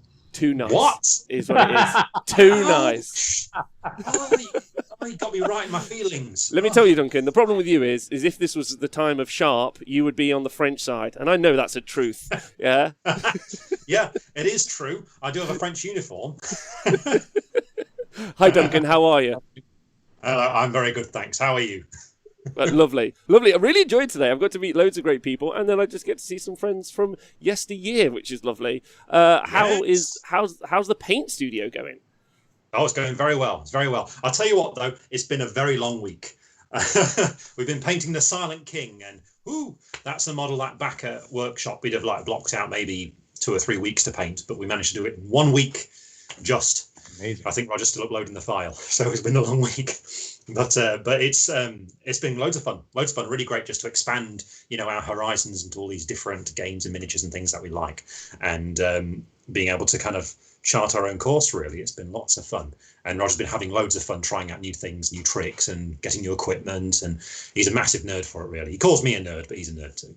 He's a nerd. He's been a huge help. I mean, when we decided to upgrade and start making some changes to our studio, the first person I went to was Roger, and he, didn't hesitate to provide us with some tips and help us really kind of improve our recording and our streaming quality. So thank you to Roger. I mean, you've been hinting at him in your social media the past couple of weeks, talking, there is another person here at the Duncan Rhodes Painting Academy.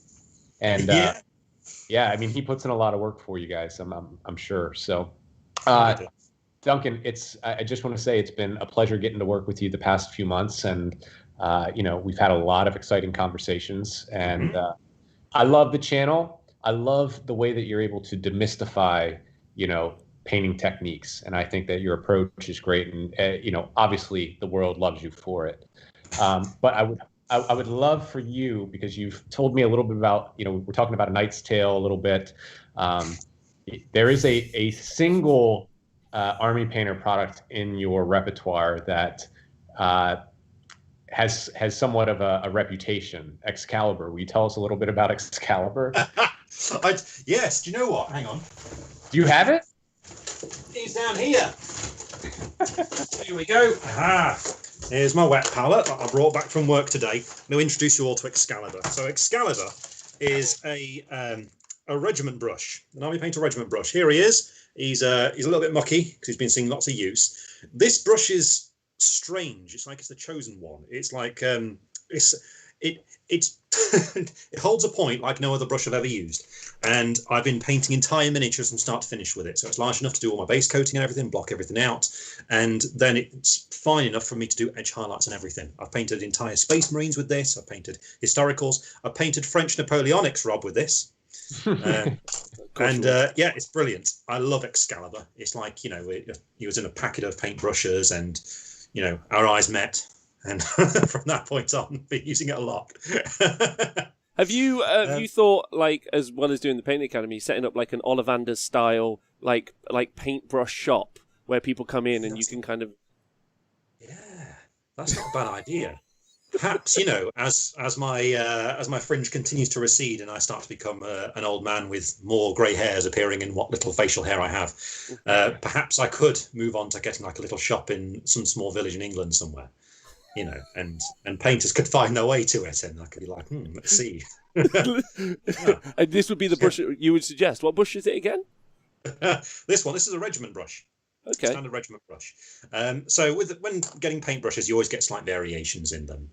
In fact, you'll notice when people have got quite a bit of experience with painting, if they see them in a shop looking to buy a new brush, even artist shops, like for crafts and everything, they'll be looking at brushes one at a time to find the sort of one that they like. And I find, for me, I like a brush that's fairly narrow, and I found that this particular, it's not the only one actually I found like this, but regiment brushes I find that are slightly on the narrower side of the natural variation that you get. They are wonderful for my style of painting. I absolutely love them. So I'm getting quite a collection of these brushes, but Excalibur's not done yet. I'm keeping him for a long, long time. But yeah, so I've been using this a lot, and the detail brush too. Now, I'm normally used to using brushes with a round handle, so it's taken me a little bit of getting used to get used to the triangular one. But I'm finding that, after a bit of use, I am getting comfortable with it now, and it feels quite weird going back to a regular round handle brush sometimes. It kind of feels like something missing. Yeah, you get so used to that triangular handle, and it's weird. It's almost like you have more, I don't know, more space on your fingers with a round handled brush. Yeah. It's a bit weird. Like when I find myself grabbing one of our hobby brushes, it's like, hold on, this doesn't feel right. It's like using chopsticks for the first time. Yeah. Compare it to. So how's everything been going with the channel? I mean, it's been, wow, we're in October now, and it's been almost a year that the Duncan Rhodes Painting Academy's kind of kicked off. We're getting pretty close. Yeah. Well, we officially started it as a business in January, but we launched it in March. And yeah, so we're getting on being a year of actually running a company. It's crazy. Responsibility. Yeah. And but since the launch, it started really well. We had a bit of a shock on day one of the launch because the demand crashed our server, so we had to try and transfer the website over. And now Roger and I, we're not really tech guys. I mean, Roger certainly more so than me, but we basically had to learn how to create and run a website, and so it was very scary when that happened. But we managed to figure it out and got it running. And from that point on, it's just been getting better and better. We've been having a lot of fun talking to lots of different companies about their miniatures and, like bringing them in and painting them on the channel. And we've been having fun experimenting with different products outside of what I was normally used to before. We've been having lots of fun using techniques and, like trying to, because Roger and I have always been about trying to make the hobby as accessible as possible. We don't concern ourselves with doing really high-end painting, of like, trying to push competition sort of stuff. Although I think with the foundation knowledge of what we show, you can then go on to do that sort of thing. What we devote the vast majority of our time to is trying to make, someone who's just learning to paint, to help them achieve the thing they see on the box and that they want to paint, to get the army they dreamed of. So it's been fun expanding into new techniques and things and showing that in a way of how anyone can do it. So one that stands out to me was we painted an infinity model, and we used a number of Army Painter paints to do some of that kind of blending that you see on the armor panels, and we used the wet palette to do it as well. And that was a really interesting experience to have a go at doing something like that, because it kind of resulted in a shot that actually went on for a long time, where we did the whole thing in real time. So it's been great being able to do stuff like that. I found it really exciting and really challenging too. Yeah, and I think the funny thing is that if you've been painting for a long time, and especially if you're a new painter and you see the finished work that Duncan's put out there, it looks like something that is completely unachievable, because you are a fantastic painter. And you mentioned, it's not competition quality. It's close, but the techniques are simple. And it's like I say at the end of every video, good painting requires just a few simple techniques. And if you master those techniques, you're going to get some really great results. And I think that's something that you and Roger do a really fantastic job of illustrating. I think that you're a true hobby hero. And I think it shows. You've got such a loyal following. If you look up #ToothandCoats anywhere on the internet, it's amazing. He's all right. I consider myself to be very lucky. I think I was in the right place at the right time. I was very lucky to meet Roger when I did, and Roger was the one having all the ideas of these things he wanted to try doing, and try and unlock the hobby through video. And I've always enjoyed, like, even back in retail, that was my favorite thing, teaching people how to paint stuff. And I always thought it was magic that first time that they'd do the thing that they wanted to do, and they'd sort of look at it with like, and then if it was like a kid in for a painting lesson, they then run off to show their parents. And I found that absolutely magic. So that's kind of sort of charted my course back when going through Games Workshop. So bumping into Roger was just a very fortunate moment, I think. But yeah, we mentioned, like, I keep like mentioning them. I think he's a vital part of our team that doesn't get anywhere near enough credit as to what he gives to things. So yeah, one day it might be fun to push him in front of the camera and have him do the painting video and me try and film him. That's something that you should definitely do. I would certainly tune into that. He's the hobbyist himself as well, but I think that kind of role reversal would be really fun and a nice experiment. And just to give him the credit that's due, because the work behind the camera is often, and Rob can attest to this because he's got a bunch of minions helping to run this stream right now, often goes unnoticed, but should be. I want to ask you a couple quick questions. Oh no, Adam, sorry, you continue. I was just saying they No, don't deserve the spotlight. That's what I'm going to say. Dude, they've got the power over things. They might have the power over you, you Luddite, but I can control the cameras, so it's fine. How was your birthday cake, he says. So Duncan, we're all, pretty familiar, if we followed your time the past few years, of your household nights and, your Sons of Horus army, which that's something that you and I share in common, is that we both, have a love for the Sons of Horus. What are some other game systems that you're taking a liking to? I know that you've done a little bit of Song of Fire and Ice and some historical stuff. What's really on your table right now for your own personal projects? Well, I'm finding so I've recently started playing The Elder Scrolls Call to Arms by Modiphius Entertainment. That I've been really enjoying. That's a very small scale skirmish game, which is very narrative heavy, which is great for somebody like me. So I'm not really into the competition gaming that much, but this whole thing's all built around story. It's a bit like playing Dungeons and Dragons sometimes, like a detailed combat system of that, and you find magic items which you then keep and use them for other games. And they're working on a cool campaign system at the moment that's all about a story, so I'm looking forward to that. But yeah, you mentioned Ice and Fire by Simon, and I'm a massive fan of that game. I love it. I went to Rob will attest to that. I'm not much of a tournament gamer, but I've been to 2 tournaments of that game now. I saw you went to one last week, right? Last weekend. I did. I took the Targaryens, which and there's a website, ASOIAF Stats, which I think you'd like, because it's everyone across the world playing. Do you know it? Yeah. Yeah, the results are crazy, and I'm on there as well now, so I can look at that and see what percentage chance I have of winning or losing against anybody else who's on it. It's real weird. But yeah, I went along to take part in that, and I took my Targaryen army, and I played 1 game with it before that weekend. And I played 5 games. I lost 4 of them. I won 1 of them. I had so much fun all the way through. And out of those 4 I lost, I nearly won 3 of them. Just failed. But I had a great time with it. It's a really fun system. If anyone out there is interested in kind of a game where you have maneuver to consider, like, movement trays, that sort of thing, and the feel of a mass battle, then you should check it out, because it very much is that sort of thing. And yeah, I'm into my historicals too. So I'm currently painting a Night's Watch army for Ice and Fire, which will be my 4th army for it. But once that's done, I'm then going to go and do something historical. And there's a game called Sharp Practice, which is a horse and musket era. So it's Napoleonic is what I'm going to do. You basically pick which bit you want to do, so I'm doing Napoleonic for it. And that's very much a detailed large skirmish, kind of 1-to-1, where you're controlling the officers, telling the troops what to do.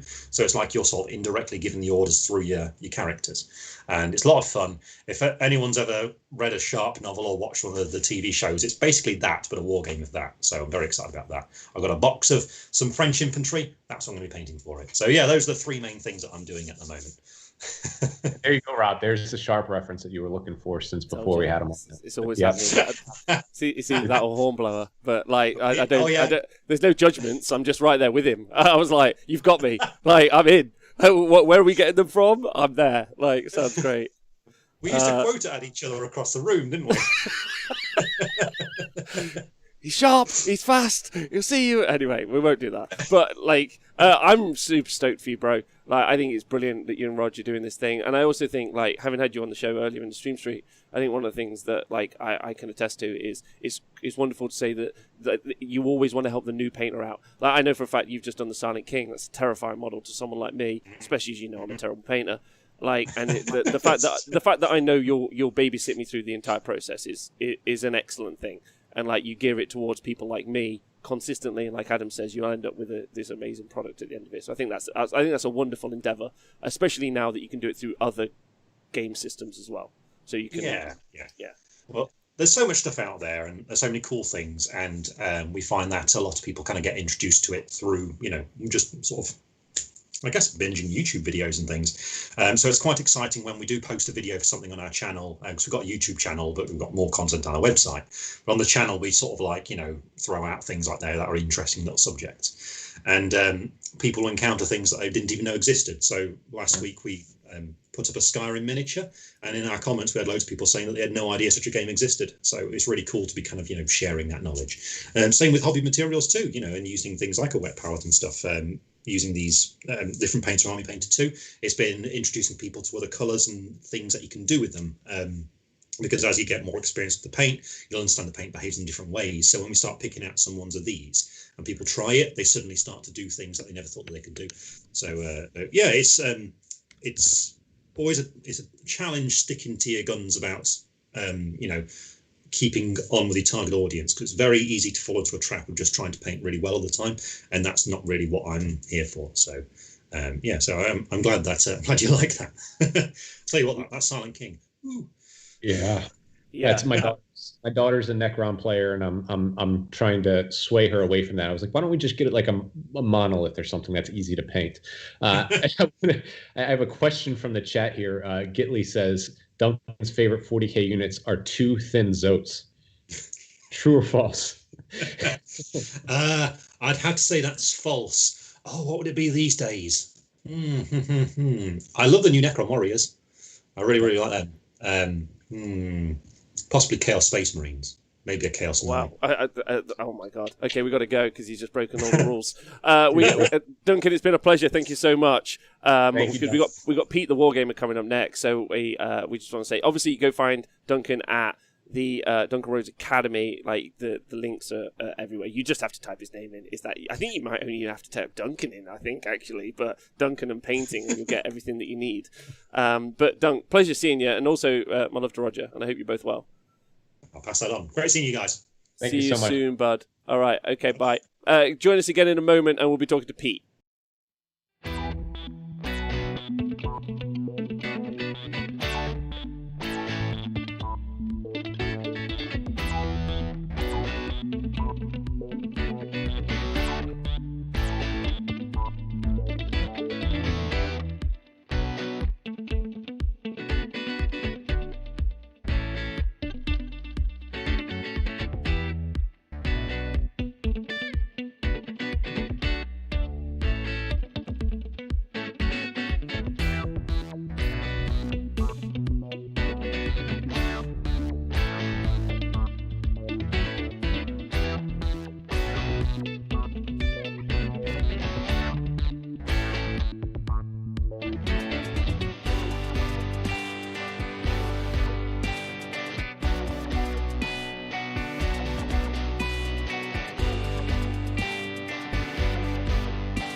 Hey everybody, it's Adam from the Army Painter back again. We've got Rob, the honest wargamer, who's helping us run the stream today. It's his birthday, so everybody in the chat, please wish him a it's his actual birthday. It's our birthday, and it's his birthday.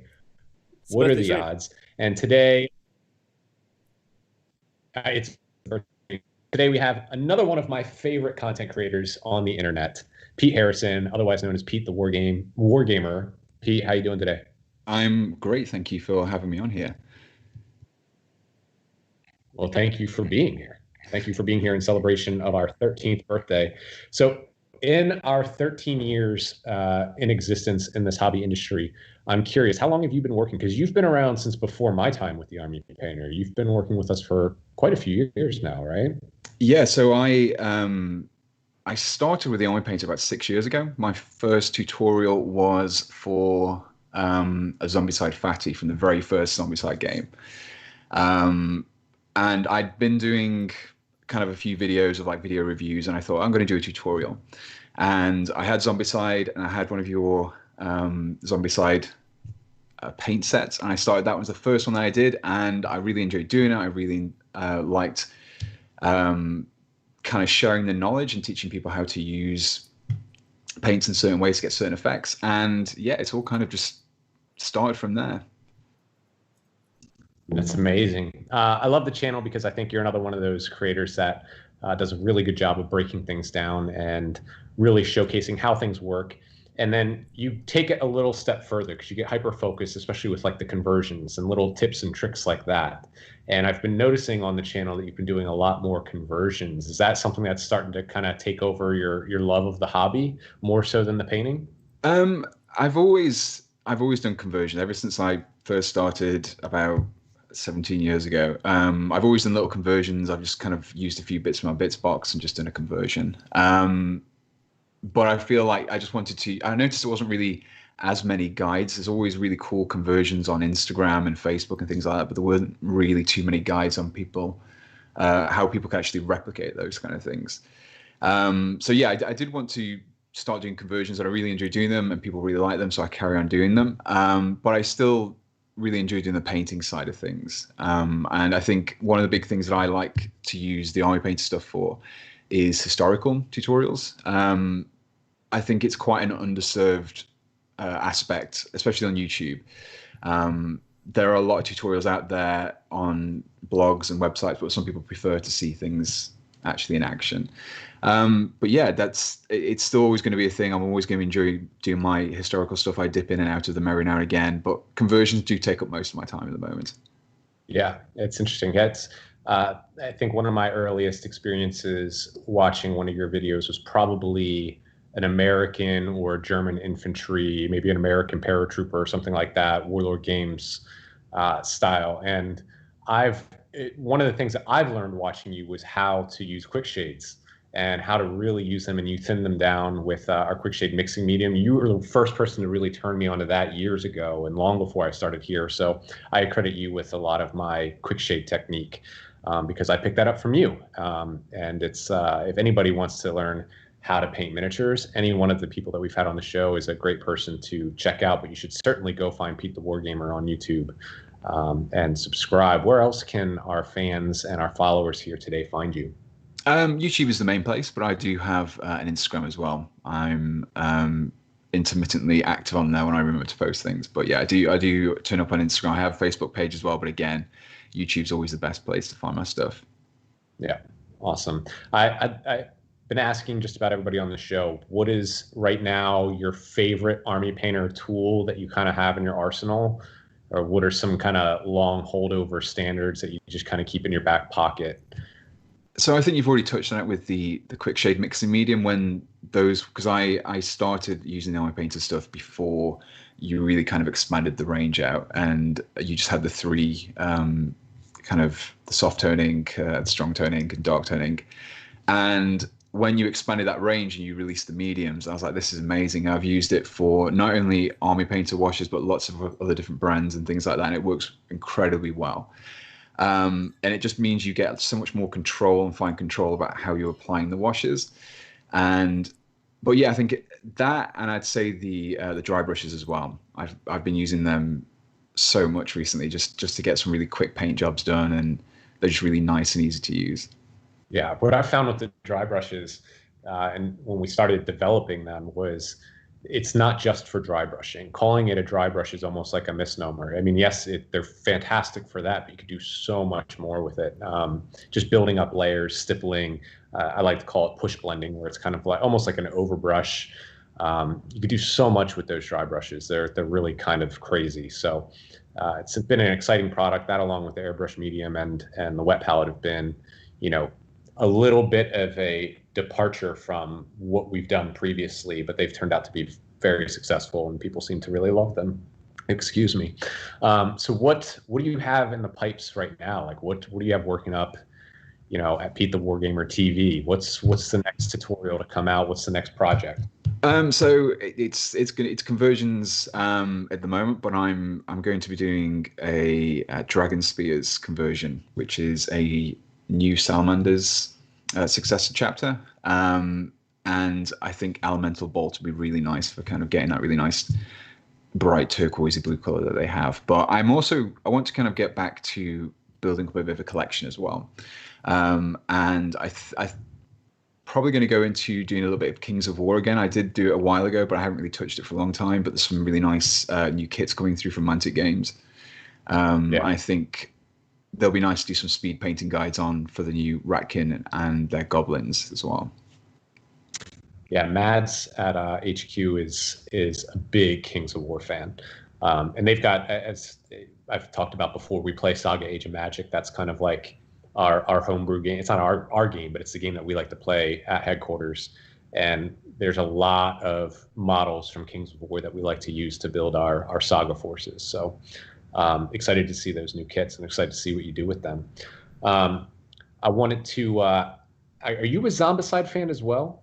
Yes, it's one of the games that I actually managed to get my my wife really interested into, like board games that weren't just things like Monopoly and Scrabble and things like that. So it's definitely one of our favorite games for board games.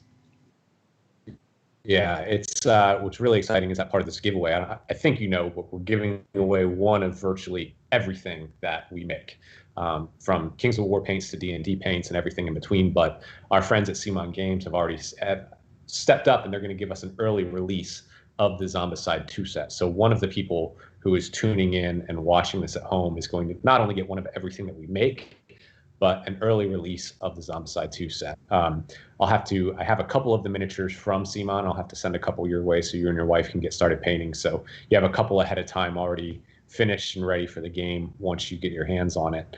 So that's very awesome. Rob, I have a question for you. Oh, yes, please, sir.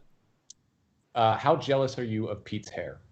Listen, I don't want to say anything, but the first thing I thought when Pete came on the show, I was like, I reckon me and Pete could go for a pea milk latte anywhere, anytime, I'm pretty certain. And I think that would be a great experience for both of us. Probably decaf and, of course, socially distanced. But I'm pretty certain, Pete, am I right in thinking you've also got a cat? Is that right? Oh, I have lots of pets. I have 2 cats, a dog, a rabbit, and a chinchilla. So yeah, there's. I think I've seen the cat get in the middle of a video before, or like at least a live stream. I saw, and I was like, that's cute. Do you find that awkward? Did you close the door, or do you just think I'm going to run with the chaos? I mean, I've got a cat who's asleep currently underneath the desk, and he's usually quite quiet. But every time he decides to clean himself, or you can just hear his little bell jingling away. And if you're trying to record audio or something like that, it can kind of, I have to go back and redo a take. So, but no, they're usually okay. They're not too bad. That's good, because nightmare situation. When we first started doing Honest Wargamer, one of my co-hosts, Nathan, had a dog called Jet, who sadly passed away. Not to bum everyone out, I'm sorry, but he would quite often walk in front of the cameras at the most inopportune times, and especially for all of us who are streamers or our content creators who are at home producing this stuff, we are trying to do, everyone's living this work from home life at the moment. And then they're experiencing what we've always experienced, that actually maybe it's not prepped perfectly for, the environment isn't exactly right for doing this thing sometimes. No, it's not. There's oftentimes I find myself working from home, and we have a dog named Hutch, who's kind of like my studio dog. His bed is posted up behind me when I'm painting, but we've just recently had some cats that have like made shelter underneath our house, and they had a litter of kittens. And anytime he hears like the slightest meow or just like scuttling or messing with things, like there's a baseball on our front porch and the kittens will go and mess around with it, he freaks out. I have to turn the cameras off and pause everything because he goes absolutely nuts. So it is always interesting when you've got that office animal there as your helper during these COVID times. One thing I wanted to ask you is that, early on, you were pretty dedicated to pre-recorded material, and I've seen that you're starting to make the shift into live stream and live recording. What was the kind of Kickstarter for that? What was the catalyst of that? Do you like doing the live streaming more so than the pre-recorded things? So part of the reason why I decided to do the live streams was just because I had so many ideas and not enough time.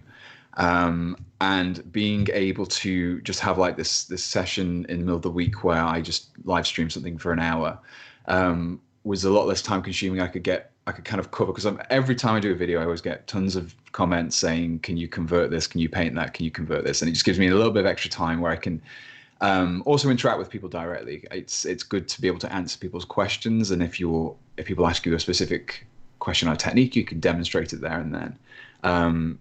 And as being so used to just interacting with my subscribers just through comments, just having that kind of live chat was just a lot more kind of, we could do a lot more with it. We have very different Twitch communities then, because honestly, I wish most of mine would not tune in most of the time. Nightmares to deal with, but probably goes to a testament to who you are as an individual. The chat here, the whole Twitch community is basically rallied against Rob. It's you can't see this, I'm not sure, but it's everybody is just on Rob and won't let go this entire show. Which is fine, and everyone should go follow Pete. I've watched some of your stuff on Twitch, Pete, and it's been really entertaining. So, like you're like it's also very like it's really nice. I really liked it. I just want to say thank from a fan. Thanks. Thank you. He's going to ask for your autograph after you hang up. So it's terrible. Don't need it. Thank you so much for joining us today in this 13th birthday celebration. I look forward to working with you more in the future, and keep up the great work. Love the channel, man. Thank you very much. Thanks for having me, and happy birthday. Thank you so much. Thank you. Rob, Happy birthday, Rob, as well. Oh, don't worry. It's fine. I don't want to steal the limelight. So in a minute, we'll be back. Just stay tuned, and we'll be back with Kelly. And we'll be back. Big shout out to Pete in the chat. Everyone throw him some loves, and we'll see you soon.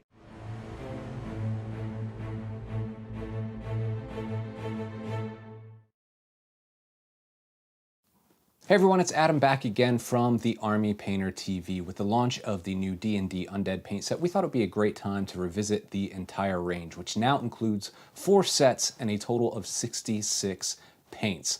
These paints were designed and researched extensively to match the varied and often colorful monsters and creatures that inhabit the D&D realms. Let's take a look at the set that kicked it all off. Now, it wouldn't be a dungeon party without a few of our friends. Of course, we have everybody's favorite owlbear. I painted this one up for Halloween last year. I have the newest addition to the exclusive miniatures range. This is Acererak, the Lord of Unlife. You can go check the tutorial for him on YouTube right now. And everybody's favorite Underdark hero, Driss de Orden. I love painting these models. They were fantastic. Let's take a look at this Adventurer's paint set. This is a starter paint set. It's all the basic colors that you need to get started.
Hey everybody, thanks for tuning in again. Rob, I want you to tell me how many viewers we got, because we started strong and I have no idea where we're at now.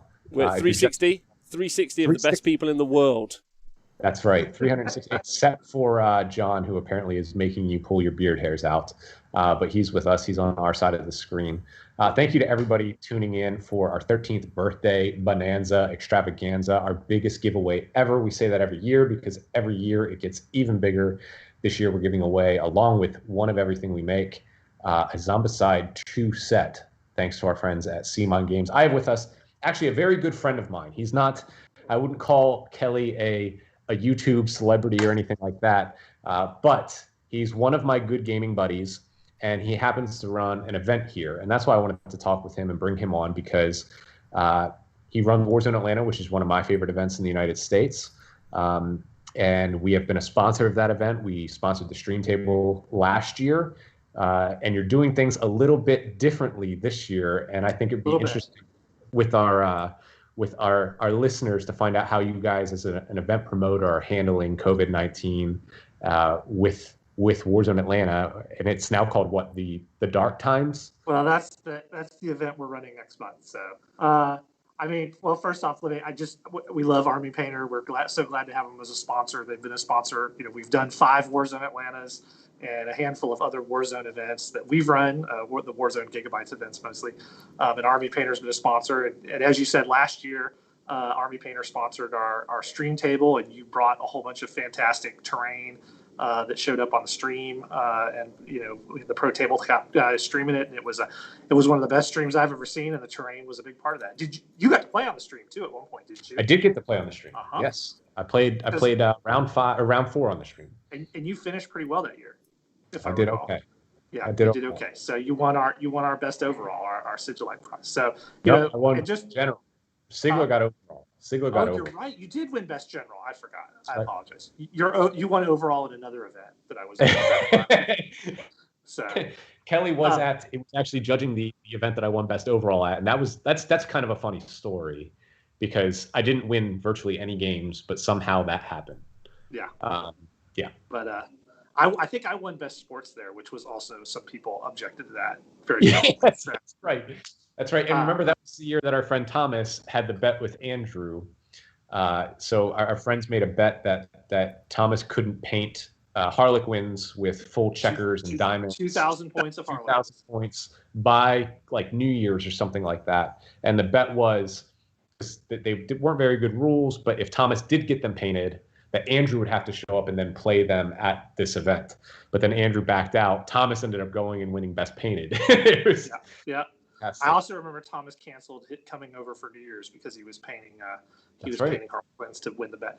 But Warzone has grown from, I think we had 78 players in 2015, and last year we sold out tickets at 200.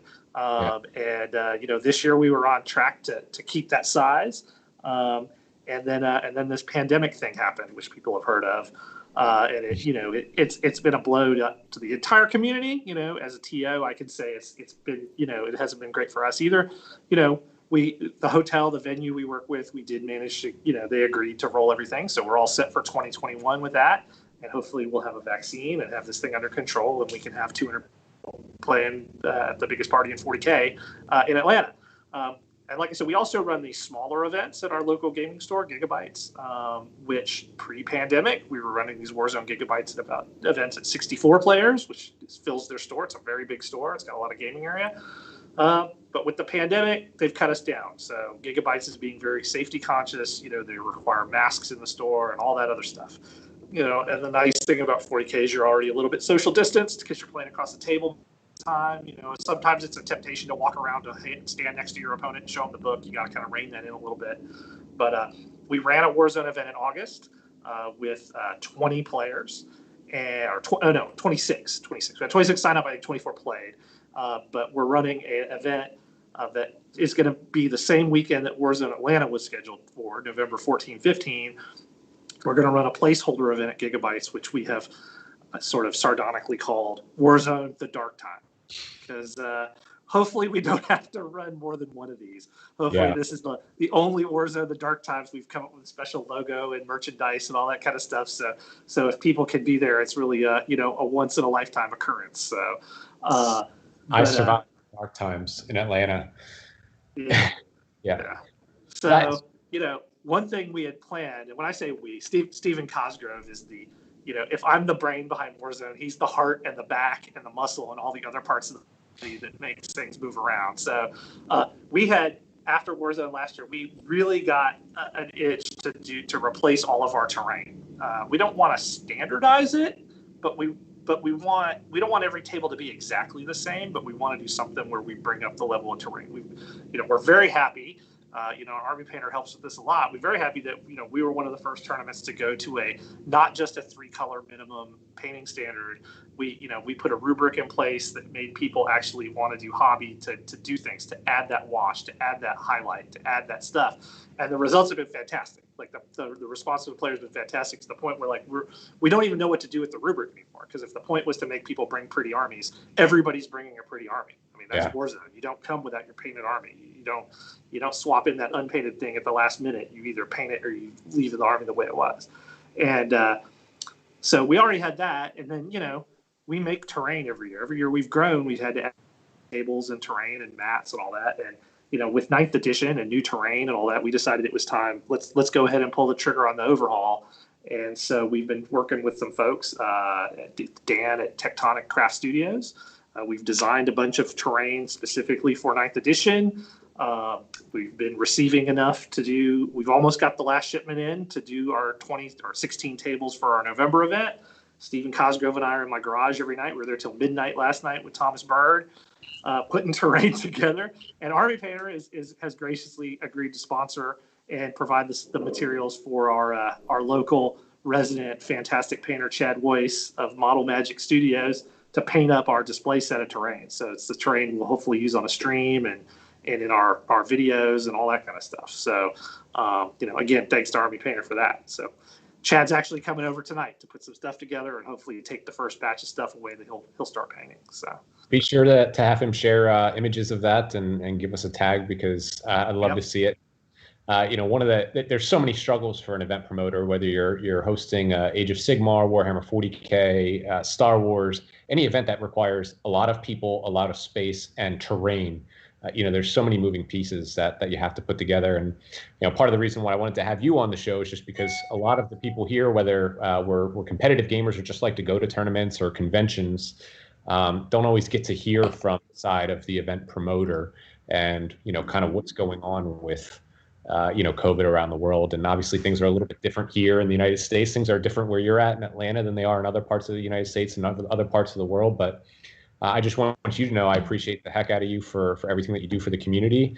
Thanks for allowing us to be a sponsor of your event, and very much appreciate, all your support. So thank you very much, and good luck with Warzone: The Dark Times. Would it be okay if I quickly asked you a question, both? Because I think it's an interesting for both of you. Because for Kelly, for Warzone, as you mentioned, it was streamed, which is still a fairly innovative new kind of prospect at events. And then obviously, Adam, you Army Painter sponsored that, so there's a big Army Painter logo in the middle. How did you both feel about that kind of environment and that representation of the hobby? Being pushed forward. Were you excited about it? Do you think it's a good thing? Was it good? Really, is what I'm asking. For us, I thought it was fantastic. I mean, I have occasionally watched the stream out there. I will say the folks that streamed it, which is the Pro Tabletop crew. So I know that's Brad Ware and Thomas Bird and Damian Owen, and I can't remember the name of Brad's technical guy, but I mean it is a pro organization. Like the pro and Pro Tabletop is rightly deserved. I mean, if you haven't watched the Warzone Atlanta stream, I really encourage you to go look at it. I mean, it's 8th edition games, so they're not exactly that current as far as gameplay goes, but it was really high quality players. It was really good play on a beautiful table. And then, it's streaming with 2 live commentators. So you're not just watching guys roll dice and mumble and move things around and say numbers over and over again. There was, it's like it's as close to watching a sports broadcast as you're going to get, in our miniatures hobby. And that's saying something. So, I'm happy with it. I think the streaming if it's done right, is a big value enhancer to a lot of events. It's one thing to just point a camera at a table and let it run for 3 hours for a game, which we've done in the past because everybody starts somewhere. But when you can really bring that high level production value, it adds a lot. Yeah, I think the idea of it being called, it being taken seriously like a tabletop sport, a T-sport even, if you will, is a great kind of step forward generally. I'm glad you're and as a sponsor, Adam, is that something you feel comfortable getting your name all over? You think a lot of eyes on the prize there, really? Yeah, I mean, it was a trial thing, and it's something that we wanted to expand on because, there's a lot of events out there that are smaller scale, that aren't quite your Novas or your LVOs or your War Zones or even your, Adepticons, but they still have turnouts of 60 to 200 people at them, and they're not. I will say that they have the ability to stream, but making their stream look really good and professionalizing it is not something that they necessarily have the means to do. So, from our behalf, being a wargaming company with Bo, the owner of the company, being a longtime competitive wargamer, myself being a competitive wargamer, we saw an opportunity to go ahead and support and help some of these smaller, large events really make their streams look good. So our first kind of trial run was with Warzone, but we haven't, because of COVID, we haven't had a chance to expand on this. It's something that we've liked to do. We did it at LVO. We sponsored their Age of Sigmar table. We were trying to also sponsor their Legion table, I believe it was. But it's something that I would like to grow in the future. And the added benefit for me as the media director for a company in this industry is that, if I'm not at the event like I was at Warzone or at LVO, but I'm at home and I see an event that we're sponsoring the painting competition of in Wichita, Kansas, and we happen to be working with them as a sponsor, whether it's with a stream table or just as a paint sponsor, I get to jump in on Twitch. If T Sports Network is doing something, and I get to actually interact with the people watching at home and really be a member of the community as much as we can be as a sponsor. So I think streaming is invaluable to our hobby. It brings the hobby together, and I think the more that we're able to do that, because when I first started gaming, and Kelly, I mean, you've been around this as long as I have. You didn't get gaming reports. You got a few articles, but you never really got to see how the game was played by different people, whatever game that might be. And I think that's the real beauty in technology and what technology brings to what is kind of an like archaic analog way of playing. You're literally playing with two-dimensional models, three-dimensional models on a board with dice. It's not a video game. So adding those elements, and I think Pro Tabletop did a really, really cool job. They have multiple cameras, and I love everything that you're doing at T Sports Network, Rob. I just think it's the way of the future, and anything that brings our community together and strengthens it, we are all for supporting at the Army Painter. I think it's great. I think it's the future. Like I love seeing everyone's take on it. I watched Warzone Atlanta stuff. I think it was great. I think there's so many options and ways to take it, and I think it's really, really exciting. And I think Kelly should be applauded for taking that step as well, because some people are not like on board with that idea yet. Like they don't really understand it. But then I think you really have to kind of be a regular tournament goer and a tournament organizer, sort of, to really be at that kind of edge, I think, in some ways. Go on. Sorry, Kelly. No, I say, Rob, you going to come out next year in November for Warzone 2021? If it's safe and it's ready, hell yeah. Hell yeah. I understand. It should be safe. It'll be ready. If it's safe, it'll be ready. How about that?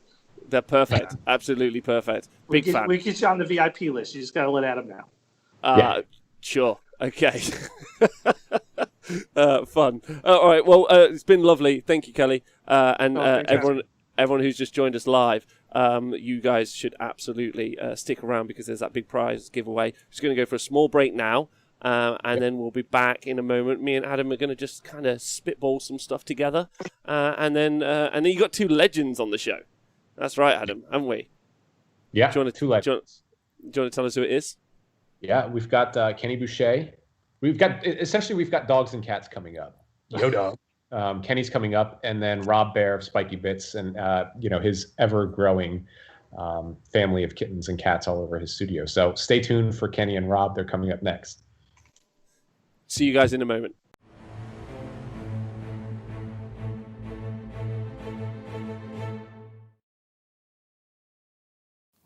Hey everyone, it's Adam back again from the Army Painter TV. With the launch of the new D&D Undead paint set, we thought it would be a great time to revisit the entire range, which now includes 4 sets and a total of 66 paints. These paints were designed and researched extensively to match the varied and often colorful monsters and creatures that inhabit the D&D realms. Let's take a look at the set that kicked it all off. Now, it wouldn't be a dungeon party without a few of our friends. Of course, we have everybody's favorite owlbear. I painted this one up for Halloween last year. I have the newest addition to the exclusive miniatures range. This is Acererak, the Lord of Unlife. You can go check the tutorial for him on YouTube right now. And everybody's favorite Underdark hero, Driss de Orden. I love painting these models. They were fantastic. Let's take a look at this Adventurer's paint set. This is a starter paint set. It's all the basic colors that you need to get started in the hobby, including a brush-on gray primer. We've got your primary colors in Treant Green, Angelic Yellow, Dragonfire Red. You have Bugbear Brown, of course, a Lawful White, Abyssal Black, and Mithril Silver here. The set also comes with a brush and an exclusive Minsk and Boo miniature.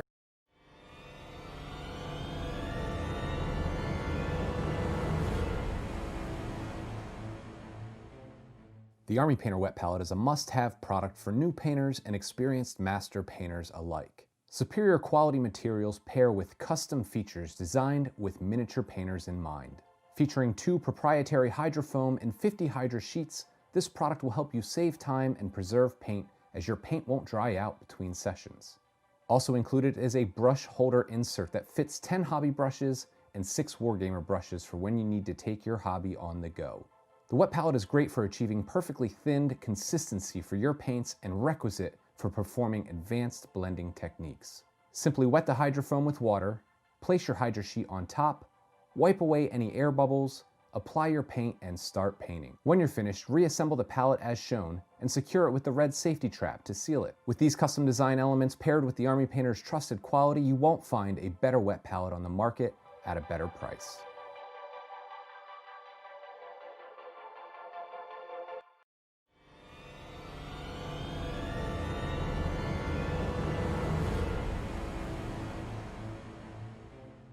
The Army Painter Wet Palette is a must-have product for new painters and experienced master painters alike.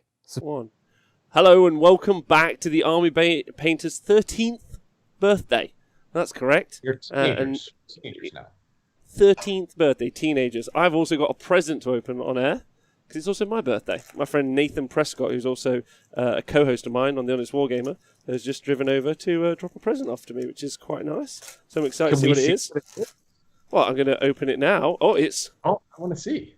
It's now there is. Okay, this is a professional stream, so we're not going to save on it. Oh, what is it?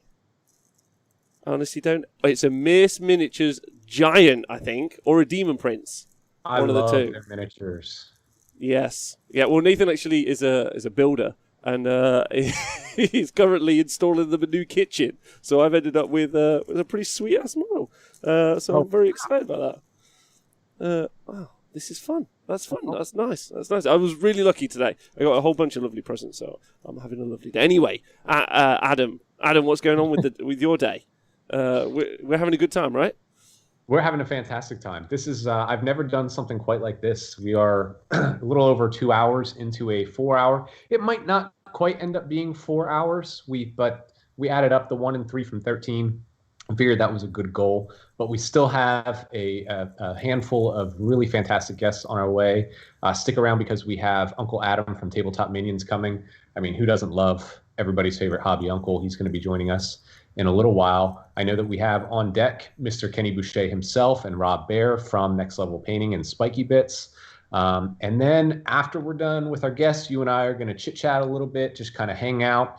We're going to go through numbers. We're going to talk about that giveaway. We might want to talk about that giveaway. Let's do that for a second. Mm-hmm. One of everything that we're going to make every year on our birthday, we celebrate big, and it's only gotten bigger the older that we get because our product range gets bigger. So you're basically getting every current paint in production. The winner of this competition will get every paint in production, along with a host of battlefields and basing materials, all of our color primer sprays, the D&D Adventure, Monster, Undead, Underdark paint sets, all of our Kings of War sets, Rising Sun, Guild Ball, you name it, you're going to walk away with it. And on top of that, thanks to our fantastic friends at Simon Games, we have an early release, which you will get as soon as you can. I think it's just after the first of the year, so hold tight. I'm sure you can wait because you're going to have lots of paints and products to tide you over until then. But you will be one of the first people to receive a Zombicide 2 game box. which is amazing. And so one of the things that seems really exciting about the Zombicide game, from everything I've heard, and a big fan of the show, Gitley in the chat, says Mrs. Gitley is one of the only games he's been able to convince her to play as well. Yeah. I think that's one of the nice things about the Zombicide game is it bridges the gap between the tabletop war games that you might play and those board games that you can play with the family, and it's a way of getting them in and convincing them that spending all that money is fine. Well, and I think it's also something, we're seeing this industry grow, and it's massive now, and you can thank a lot of things. I think Zombicide is one of those games that's been a great gateway. We had both, Ben Pearson and Pete Harrison on the show, who are, they were kind of brought into this world from Zombicide. And then you look at, everything that's happening in pop culture, the Big Bang Theory, the success of Marvel movies, Stranger Things, D&D is growing at a scale that it's never been before. The largest growth segment D&D is women aged 15 to 35. That's amazing. People are playing this game and they're playing it proudly, playing games and they're playing them proudly. You no longer have to be, an in the closet game nerd anymore. So I think it's a great time to be a gamer. And it's, Zombicide 2 is, like you said, it's one of those crossover games. It bridges the gap. So with that said, Birthday Boy, who do we have on next? That's right. We have Kenny and Rob. Yes, we do. Kenny and Rob. Now, I've never met either of these two gentlemen, but you can't be involved in the hobby, well, at least in several hobbies without hearing of these. Painters of note, at least Kenny is very definitely. But they've taken the world by storm. A rage and riot of personalities, I think. Is that the right way to describe it? Is that how you'd put it? That's a good way of putting it. If you've listened to any of their podcasts or their webcasts, I think rage and riot is actually a very good way of putting it. Yeah, so they'll be up in a moment. We're gonna cue those guys up. Don't forget to there's only about an hour away, because one of the things we haven't talked about, there's also something other than the giveaway. There's also a teaser coming up, right? Yes, we everybody at the Army Painter team. This year 2020 was set to be the biggest year in terms of new product releases that we had ever seen. It was scary, and it still has been scary because of everything that we have brought to the table. But COVID has obviously put a little bit of a hold on that, as production lines have been kind of curbed a little bit. But we're working really hard on this new product. There's not a whole lot I can tell you about today. It's something I can honestly say doesn't exist in the hobby market. And it's something that we've all been working very passionately and very hard on. This week was kind of the week where everybody in marketing, myself included, had kind of wrapped up for the most part everything that we needed to introduce this product to market. And I worked on a little teaser that we have coming out. My good friend Eric Martig did the voiceover work for it.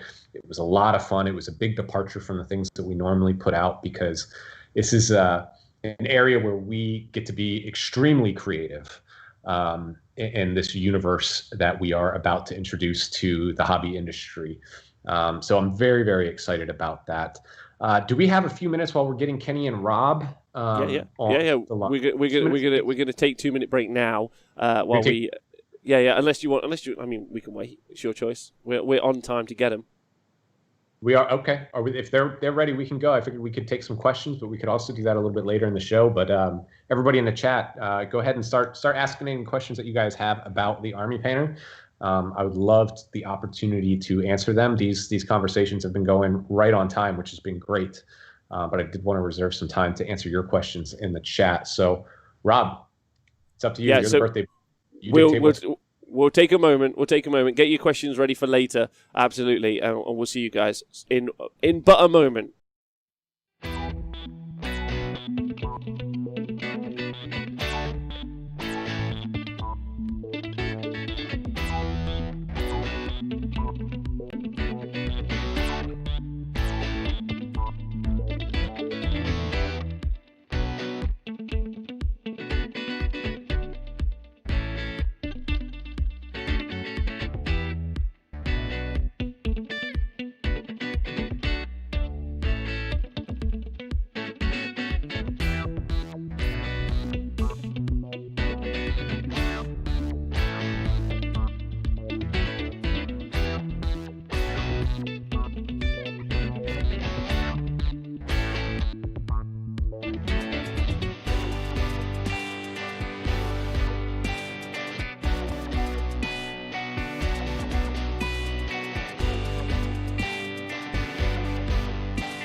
Yo, dog. Oh, well, yo, dog, great to be here. The literal best of all days. Did I do that right? You did it perfectly. Better than me, as a matter of fact. I don't know about that. If anybody doesn't know, and you probably already should, we have Mr. Kenny Boucher himself from Next Level Painting, and of course Rob Bear from Spiky Bits. These two guys go way, way back. In the olden days of the hobby, everything from D&D minis to Infinity minis to Warhammer 40K. If you've seen it on the internet, they've probably painted it or talked about it on one of their webcasts or live shows. And we've been working with them for a long, long time, since the very beginnings of the Army Painter. So who better to have on our 13th birthday, webcast live stream than you two? How you guys doing? Rob? I'm doing well. How about y'all? I've been listening in the past couple hours. It's been a good show. Rob has been awake for like the whole day already. Yeah, that's true. You're just waking up because you're over on West Coast time and Rob's on Eastern time. So I'm smack dab in the middle. And then we've got other Rob, the Honest Wargamer, over there in the UK. So we're all over the world. We've gone hobby worldwide. Hi, other Rob. How's it going out in the other side of the world? Yeah, really good. Thanks very much. I just got a present delivered from my friend, which is pretty sweet. And I've got to talk to loads of cool dudes, which is super fun. Now you guys are here. So I'm looking forward to like just listening, really. And Adam, how cool's Adam? He's cool. Adam is the coolest dude on earth, man. That's literally his official title in my emails. The coolest dude on earth. Yeah. I want digital evidence. I want to see that. That's in your signature in your emails. In my signature. I actually saw a great signature. We were emailing with Hero Forge yesterday and over the past couple days, and their marketing manager, his email signature is Fox, and then it's got his D&D like stat card. That he's a bard. He's got I was like, that is such a good idea for an email signature for a hobby and miniatures company. I think you can go a lot of places with that, actually. Like I don't see why that would be limited to hobby. No, it doesn't have to be. I mean, I would love to see like a Fortune 500 CEO being like, I'm a 5th level paladin. And Rob's signature says Cat Daddy. Cat Daddy. It's funny you bring that up. I was actually thinking about putting it's like carrot caret, and it looks like the top, like cat ears. Yeah. I was thinking about doing that after my signature. We're gonna beta test it, see how it goes. So I mentioned earlier we had Pete Harrison, Pete the Wargamer on, and he's a cat fan himself, and I just had a litter of kittens born under my house, and I'm trying to find a way to capture them and deliver them to you, Rob, up in North Carolina. So what have you guys been doing to keep busy? Obviously with the live streams, you guys are doing those multiple times a week. You guys seem to have moved almost strictly to live streams recently. It's something that's real popular for you guys. What's going on at Spiky Bits and Next Level Painting? Rob? Well, we're always staying busy, just covering the latest and greatest, and just trying to bring value and talk about all sorts of the newest stuff and how to make it better. Like how to do more with less, I guess, is the theme of 2020, I suppose. I mean, that's a good segue to Adam mentioned like going almost strictly live. Like that's kind of like doing more with less, right? Like one-to-one content. Obviously we're old heads, right? We've been in the game for a decade. Actually, Rob, I missed my anniversary 6 days ago. 10 years. Oof. 10 years. Yeah. Wow. Yeah. Everybody's got a birthday this month. Yeah, like I actually straight forgot because that was when we started 10/10/2010. Wow. So I was like, oh shit. But we've been doing it for a minute, and we're one of the originators of live battle reports on the internet. We were doing that shit through Google Hangouts with like 6 laptops in a little room at the old FTW HQ. Like we were doing all this crazy shit, and over time you just start to kind of realize that some people do it better than you. And just are making more movie magic occur. And we started just kind of scaling back on one-to-one content, right? Like, how do we make a 3-hour video be a 3-hour video versus a 10-minute battle report be a 12-hour, 37-man-hour experience, right? That starts to become unsustainable, especially as our companies, our respective different brands move across the fucking nation as it has, So that's kind of what led us to this. Earmuffs for the younger viewers. Oh, apologies. I let one slip already. It's all right. It's pretty well. Rob's got his beep. He's trying to beep censor you throughout the show. No, it's totally fine. We're doing okay. Let you be you. Rob, I know that you've been busy painting a lot of custos recently. Kenny, you're all over them. You're painting everything. It's still one of my favorite tutorials. I think you did that Hellboy tutorial. Is one of the craziest things I've ever seen. Always been a big fan of both your artwork and just your approach. I'm curious. I think that the consensus is in, and I know that there are certain products that Kenny recommends and Rob recommends, and I think that the one main crossover is the metallic paints. Is it the metallics or the washes? Both. Why not both? I love them both. My brand is all like, obviously, like I work with dozens of sponsors, right. And the most important part of my brand is that I don't use anything I don't believe in. Right. Yeah. And so you can't buy me, that personally, right? You literally can't offer me money physically to get an endorsement from me. It can't be done. So I only use what I believe in, which is like the power of my brand. And the Army Painter washes are the straight up, like the quick shade mixing mediums and stuff. That's like the best in the game. 100%. Like the talk about washing as a technique, a vital technique for miniature painting. It is the first step in contrast, right? It's the first step in attaining contrast, right? You make the dark stuff darker. That's the wash's purpose is to be semi-opaque, settle in the recesses to make the dark stuff darker. And companies like Citadel Paints, they have washes, right? They're pretty good. I would even rate like Citadel Paints as the second best in the game. But the difference between 2 and 1 in this scale is almost not worth discussing. I saw somebody once say that quick shade washes were talent in a bottle. And I think one of the great things about them, they're extremely versatile. If you look at, some of the crazy techniques that you are both able to pull off with your painting, you're applying the washes sometimes in an all-over mantle. And one of the things I actually learned from you, Kenny, was because I learned how to airbrush from watching you, was you apply your base tone, you'll put an airbrush highlight over top, you'll wash it down, then come back up and do the airbrush highlight over top of the wash to really blend that in and make it nice and seamless. But they're also very useful for new painters that haven't developed the techniques quite to the level. They're still learning at just getting really simple and pretty effective results quickly by just applying that over top of your base coats. So I think that it is true. Talent in a bottle. No, it's true. Well, because like contrast is like that's how you sharpen a model, right? Like dark and bright. That's the sharpening of any model. And with the I call it active washing. It's like actually something I teach in my curriculum. It's the second class, and I actually require my students to pick up the Army Painter washes. Like I want to teach it without the Army Painter washes. That's amazing. Because it's just not worth it. Like when it comes to a wash has to have weight so that it can settle in the soft shelves, in the soft details of a model, right? And it needs to have like thickness to do that. But it also needs to be capable of being thinned so that you can almost turn it into a glaze on the raised areas, kind of as you're moving it around the model. Army Painter comes ready to go to take on that challenge, where most washes are like already kind of like at their minimum like breaking point, like they're as thin as they can possibly be.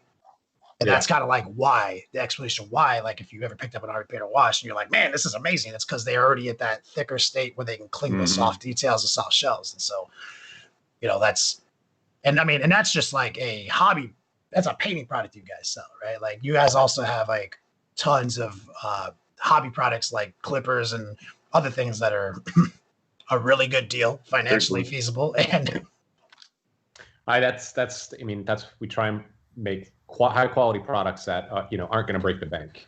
So that way you got some extra chump change left over to buy more minis. At the end of the day, that's what it's about. Look at Rob's background. Look at all those Army Painter pins. How did you even get that? Who did you steal that from? I had to make a deal. It fell off a truck. It just showed up one day. I don't know. I don't ask questions. But I think it was fitting to have you guys on the show because, obviously it's our 13th birthday. You all have been around for, your 10-year anniversary of starting to produce hobby content. You guys, like Kenny said, you guys are the old heads of hobby content creation. How have you seen it change? Is that the question we're going to? Because I think that's a fascinating question over the time. Has there been any leaps and strides that have really impressed you that you didn't expect? We talked something about this on the podcast last night. I think like how in a lot of cases things have become more entertainment now than you still have to have the content, but there's also an entertainment factor behind it, and that's especially when maybe your main platform is YouTube, that you're going to be more chasing the algorithm, trying to come up with these really cool, trendy ways to kind of tell a story.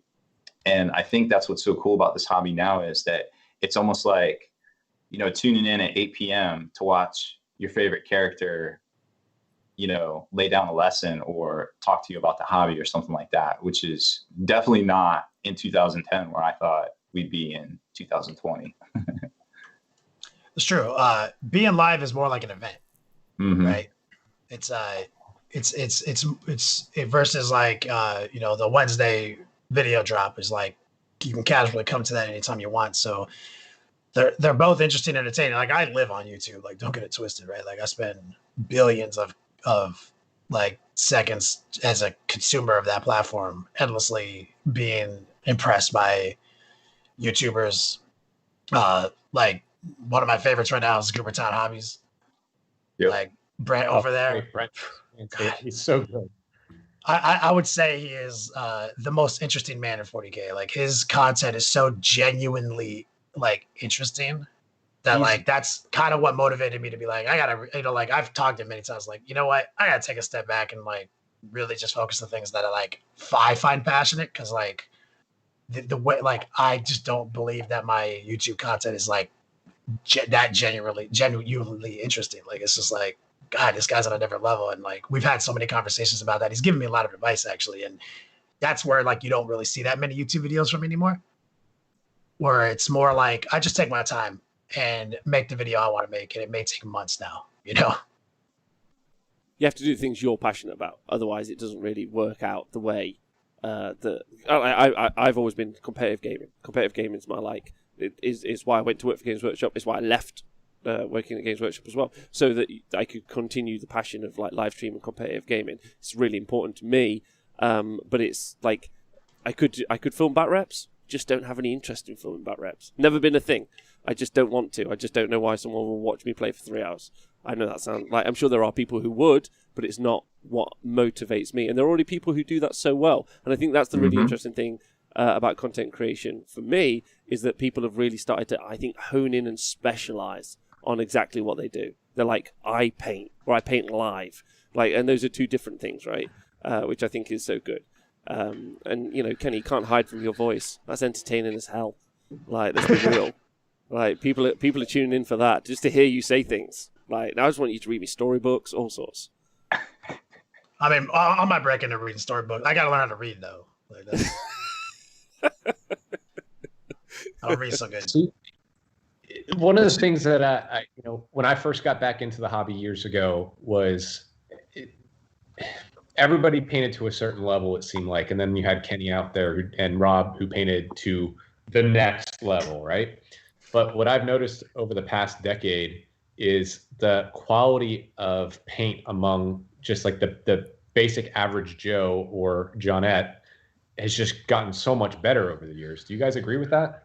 And do you guys take some responsibility for that? Well, I think it's just the glut, well, not glut in a bad way, but just all the content creators out there. There's so many, not just on, Facebook, but also Twitch and YouTube. There's just so many options out there. And if you do, and it's like my pops always used to say, like, there's always another channel, like even when you only have 13 channels, there's always another channel. You'll find something to watch. So it's such kind of like a hobby blessing to have that much selection. If you think back to the old days, like before all this, right, Rob, like early 2000s or late 90s, it was all gatekeeping, right? Like people had come up with some awesome technique and they didn't really want to tell you about it. Nope. You know what I mean, like my oldest memory of breaking into miniatures, trying to like figure out how this shit worked, this stuff worked. You know, being an artist, like I was always an artist, like this will be easy, and it's not. It's different, right? It's all these techniques are completely different for making paint stick to little plastic models that don't want paint to stick to them. You know, they're little slick hydrophobic surfaces that you put a primer on that makes it just slightly less hydrophobic, and then you're trying to paint on it. It's not the same as traditional art, and so I'm trying to figure this stuff out, and I see a guy at the hobby shop doing dry brushing for the first time. This has got to be like 98. And he's painting like a chainmail mini. Remember those models, like chainmail back in the day? Yep, D&D. And it's like this big like werewolf monster, and he's dry brushing its chainmail using GW chainmail, the color.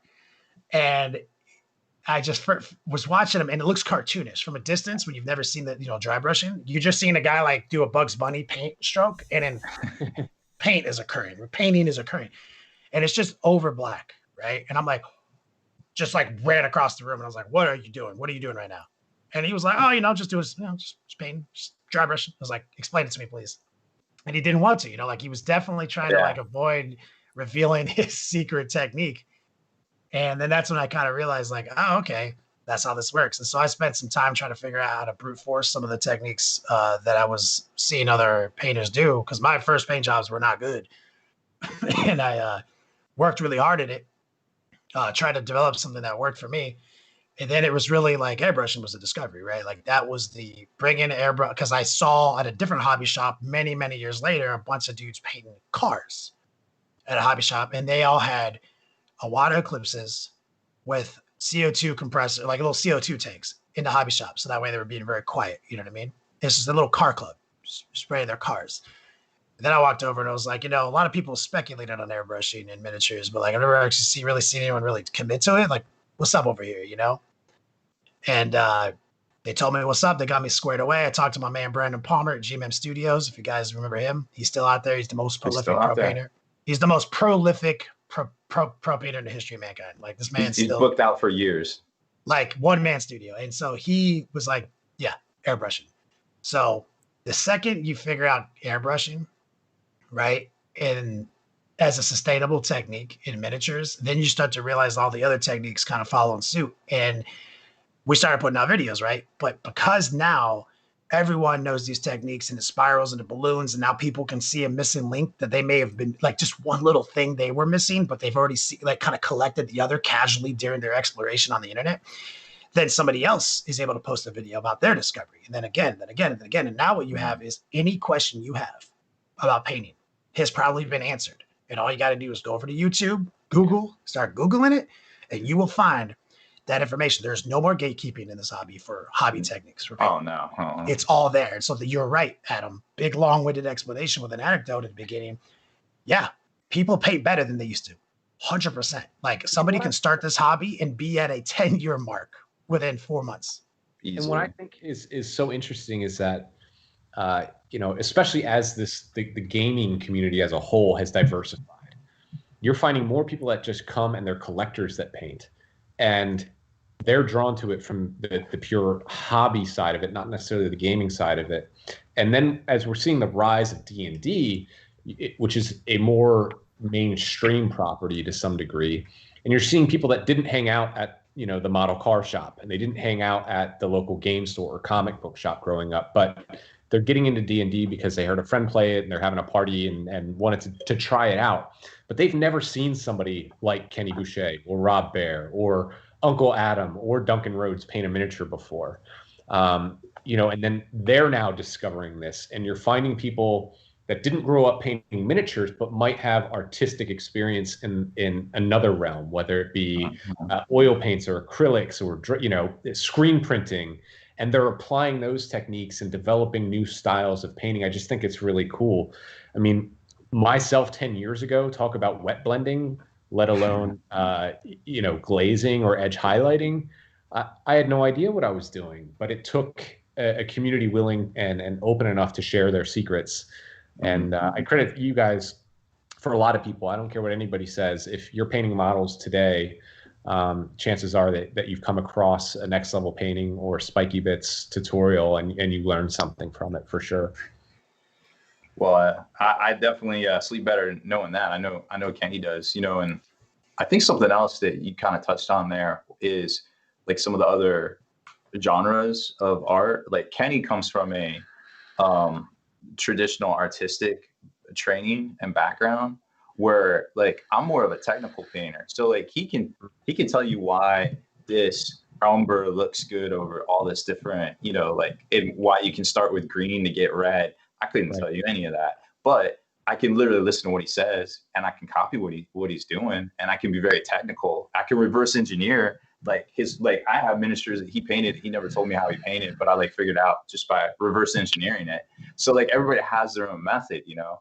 But I think the true artists, people with that traditional like background and like education, really have the potential to be the real innovators in the hobby, because they just see things differently than the rest of us. And it's Rob, you touched on something like technical, right? Like miniature painting at its core is a collection of techniques.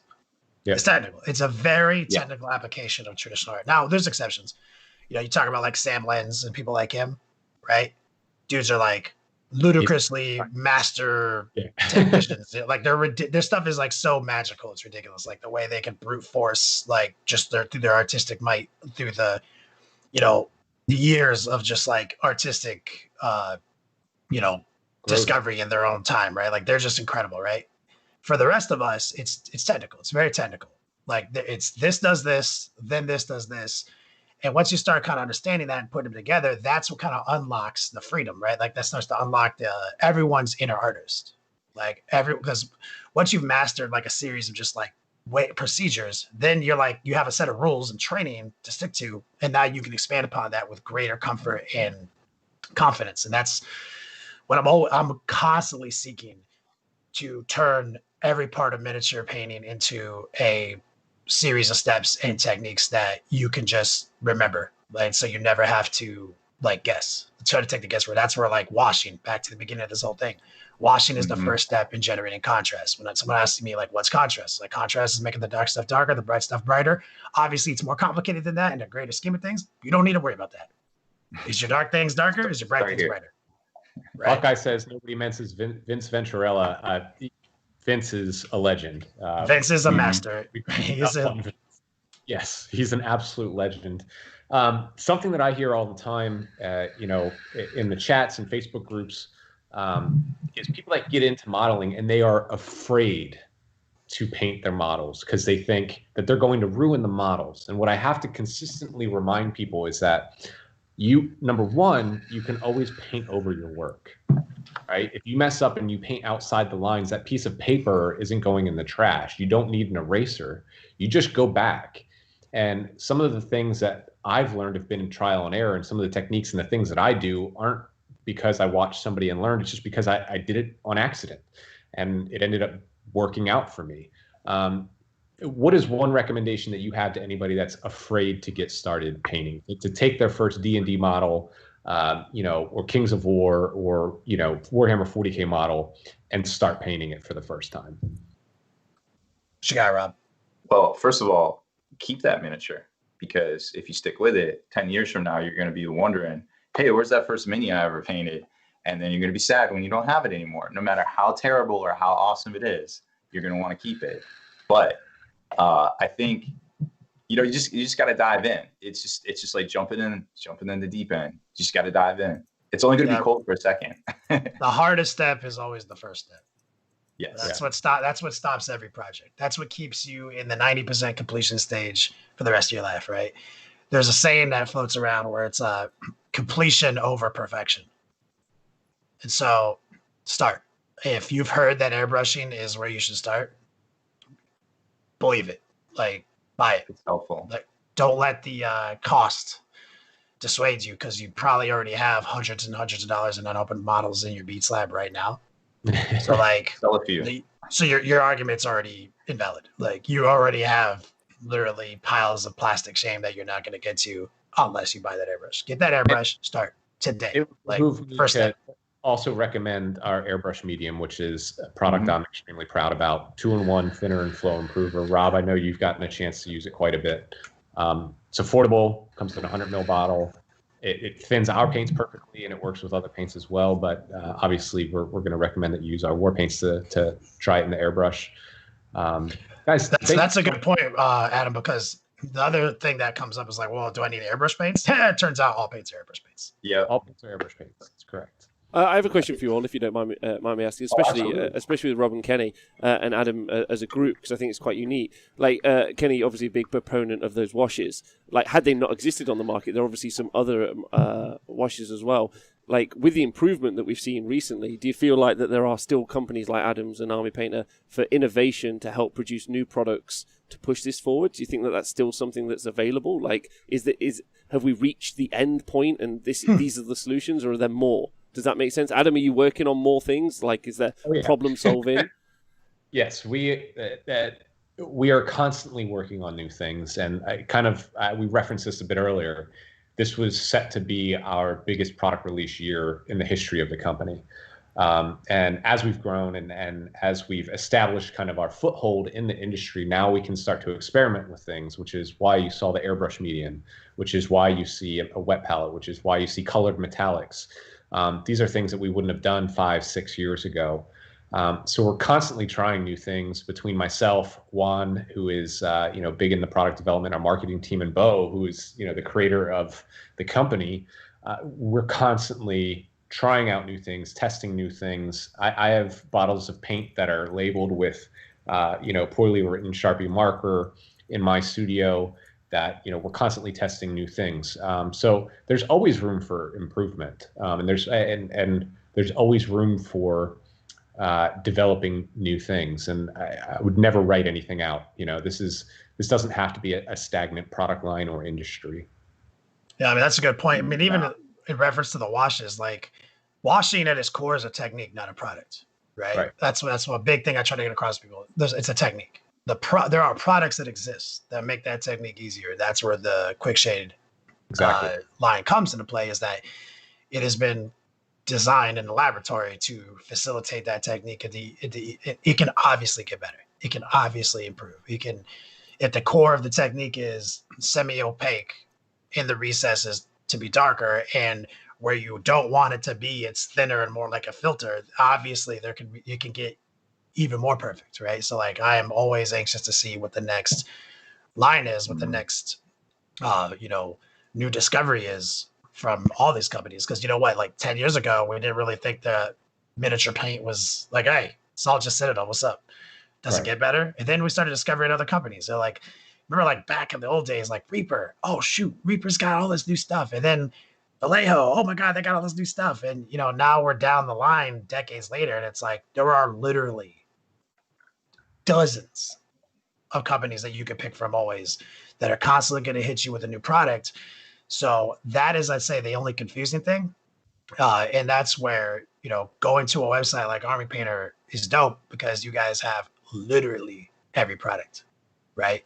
So it does make it a little bit easier, I think, on the consumer side to make those decisions, knowing that your stuff is designed to work together, like from the primer all the way to the varnish. Exactly. Yeah, we like to say that we have everything that you need between 2 rack systems at your local hobby store to build, base, prime, paint, and finish your models. So I wanted to, going along with that, and this might be a good way to segue into our next transition. Thank you again for being on the show, fellas. I couldn't think of having a 13th birthday party without you. Something that Kenny talks about, and Rob, you mentioned it too on your shows, is ancient Chinese techniques. And you were just talking about washing is a technique. It's not a product. But there are some products out there like our quick shade washes that have been developed to make that technique easier. Great way of illustrating this is I oftentimes like to wash rust effects into the recesses on tanks or certain models that I'm playing. I take our dry rust war paint, our effects war paint, and I thin that down with our quick shade wash mixing medium and just a little bit of clean water, and boom, you have dry wash effects wash that runs right into the recess, gives a really cool effect. And that's because it's not necessarily a product, it's a technique, and there's a million ways to do it. We just try to make that technique easier with the right products to do it. Yeah, guys, I mean, yes. Anyway, we can go on for a billion seconds. Thank you for having me, man. Well, I want you guys to go ahead and plug where they can find you. Let's start from bottom to top. Rob, where can people find Spiky Bits and all of your channels and live streams? Well, I suppose the easiest place is just spikybits.com. It all spiderwebs out from there. All right. And Kenny? I mean, pretty much you find me there too. But I'll actually be live today in about an hour and 50, or I think an hour and 15 minutes actually here on this platform. So on the literal best of all days. Yeah, literal best of all days. Beast Mode Friday. Engage. Awesome, guys. Thank you so much for joining us. Rob, do you have anything else you want to add? No, I just want to say thanks very much. Thanks very much, both, for being on the show. Appreciate it loads. Love hearing you talk. It's been really fun. And then next up, we've got Uncle Atom, right, from Tabletop Minions. So nice. If you guys are watching live, just take a small break. It's going to be 1 minute and we'll be back. Get yourself a drink of water. Stay hydrated. We'll see you guys soon.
Hey, everybody, we're back again. Thanks to Kenny, thanks to Rob, thanks to everybody that's been on the show so far, but most importantly, thank you to everyone that's tuned in at home, at your office, on your couch, wherever you are from. Thank you for tuning in to our 13th birthday celebration. Everybody join me in wishing Rob Donis Wargamer a happy birthday. It is his birthday as well.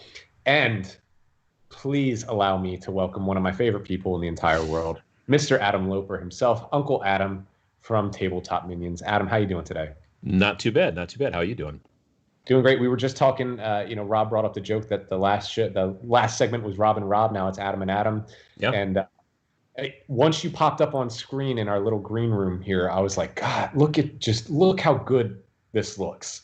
The nice depth of field, the perfect lighting. You got the nice the color on color that you got that little bit of seafoam green going on in the back. It's just no wonder you're. But nice bit of Bocky as well. So like you got that fade. You look great. Well, thank you. I appreciate it. Yeah, it's just I use a mirrorless camera instead of a webcam, and so then you can go in and manually change everything and stuff. And I've got a background in photography. It's what I went to school for. So yeah, I've kind of always liked kind of messing with that stuff. So yeah. Oh, you're good at it. That's for sure. It's there's a few people out there in the gaming community that I know from playing games, I know from watching videos, that now I know from working in this industry. And Michael Drescher says that's Kraken Skin, which is my all-time favorite war paint color. It's pretty close to Kraken Skin in that. Adam is somebody that you are somebody that I get to see at a lot of events, Gamma, a lot of the industry events, because you also work in the industry. And sort of, yeah. Sort of, yeah. But it's a bummer that I don't get to see you in person, because I probably would have seen you twice this year already by now. Did we see each other in Vegas? I think we saw did. each other in Vegas. Yep. And then at Gamma. And then so we did see each other twice this year. Yeah. But doesn't that feel like 5 years ago? Yeah, it kind of does. It kind of does. I mean, there probably would have been, I would assume, Adepticon and Gen Con and probably Nova by this point as well, as far as the both of us. I mean, I would have been at all three of those, and then also Origins and stuff like that. Yeah, I had a bunch of plans this year, but everybody did. So, you know, I mean, it is what it is. But yeah, I was just talking with someone yesterday about this, about how it's odd to not be like going into airports from time to time, or to, you know, that kind of stuff. So yeah, but hopefully soon-ish. A lot of people don't like traveling, but you know, for somebody who kind of works, and I'm locked in the studio, you know, all day, every day, that the times that I do get to get out and travel, just being in an airport is actually very freeing for me. So I miss that. But anytime I do go, I'm ready to get home and get back to work. But sure, yeah. Adam, how long have you been producing content in this industry? Well, technically I started in, I guess technically 2010, because I was working with Beasts of War.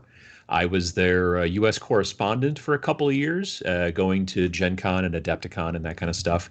And then in 2012, I decided that I kind of wanted to do my own thing, and I wanted to have my own channel, and I thought it would be a conflict of interest to some degree to be working on my own YouTube channel and also kind of doing stuff for them and whatnot. So I let them know, and it was an amicable thing and whatnot. And then March of 2013 was my first videos on Tabletop Minions. And so yeah, it's about 7.5 years at this point.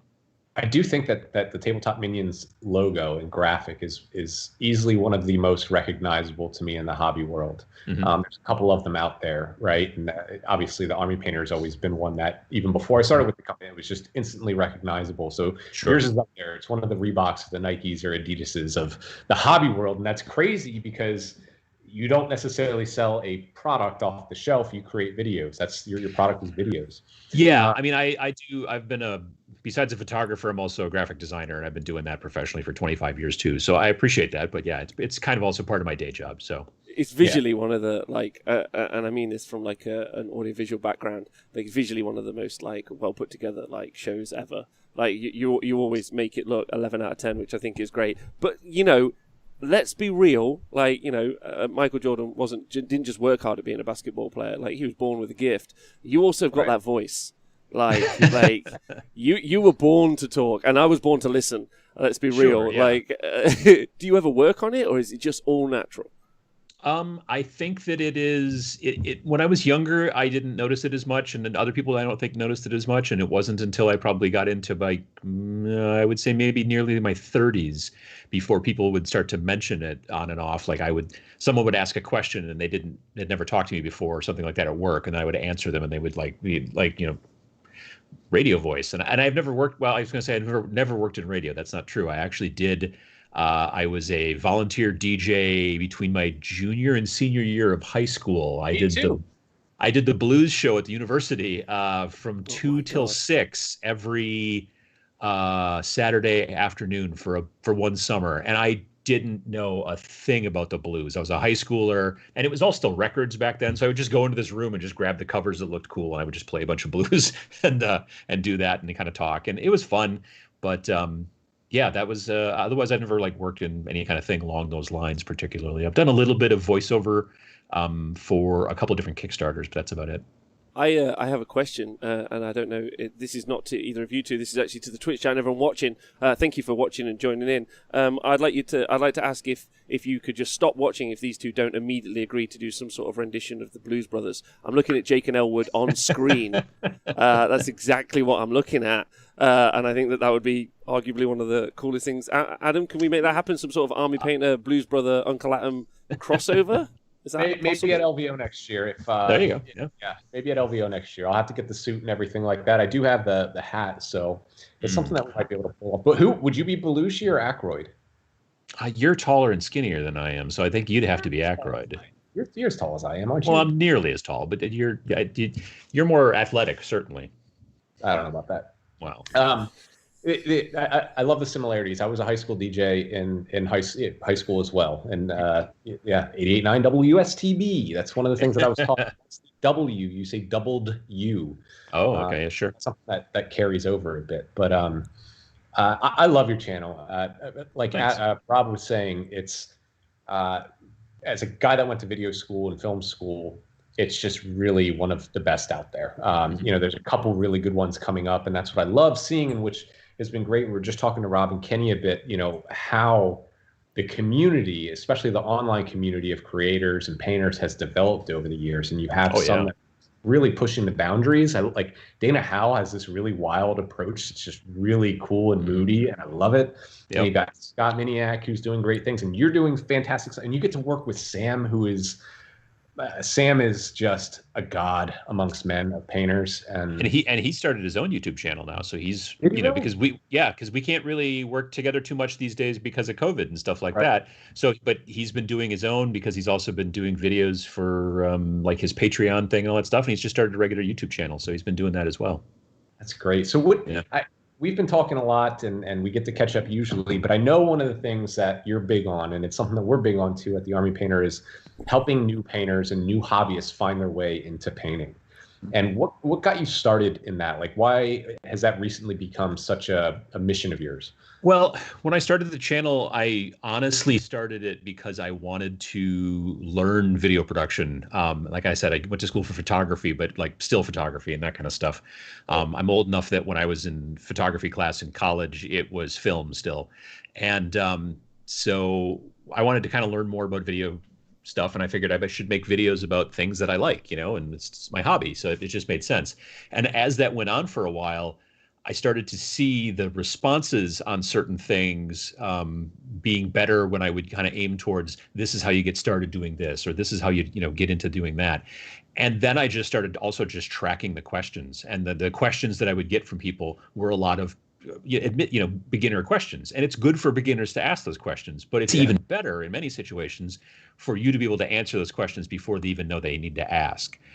So that's when I decided that the mission basically for the channel was to be something that it's going to be more about teaching people how to get into the hobby. And to some degree, just because of, like the troubles that I had as far as like trying to stay motivated sometimes and things like that. I wanted to make that also kind of a touch point for the channel, but how to stay motivated, how to, keep moving forward in this hobby, which for some folks can be very difficult. Some folks just tear through and just create an amazing amount of painted models and things like that. But other people, it's a harder thing to get them to do. And it's not even like we're saying we're trying to force you. We're just saying, I'm saying if you've already bought all this stuff, you know what I mean? You're going to feel bad if it just sits there in the closet. So you should probably try to feel better and enjoy the time that you're doing it as well.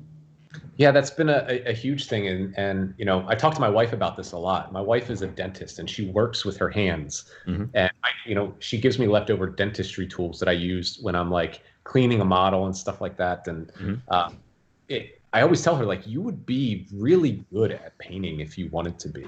Because absolutely. You've got those fine motor skills, but she says I'm not a creative person. And when I tell her, like, you don't necessarily have to be a creative person to paint, because it's about, and again, the listeners at home have heard us, recite this over and over again. Sure, techniques and refining those techniques. And once you learn them, it's like the first time you cook an omelet.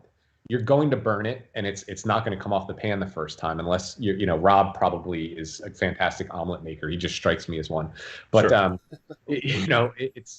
It takes practice, and I love that your channel addresses that and is really approachable in that way. I'm curious. We've been around for 13 years. It's our 13th birthday.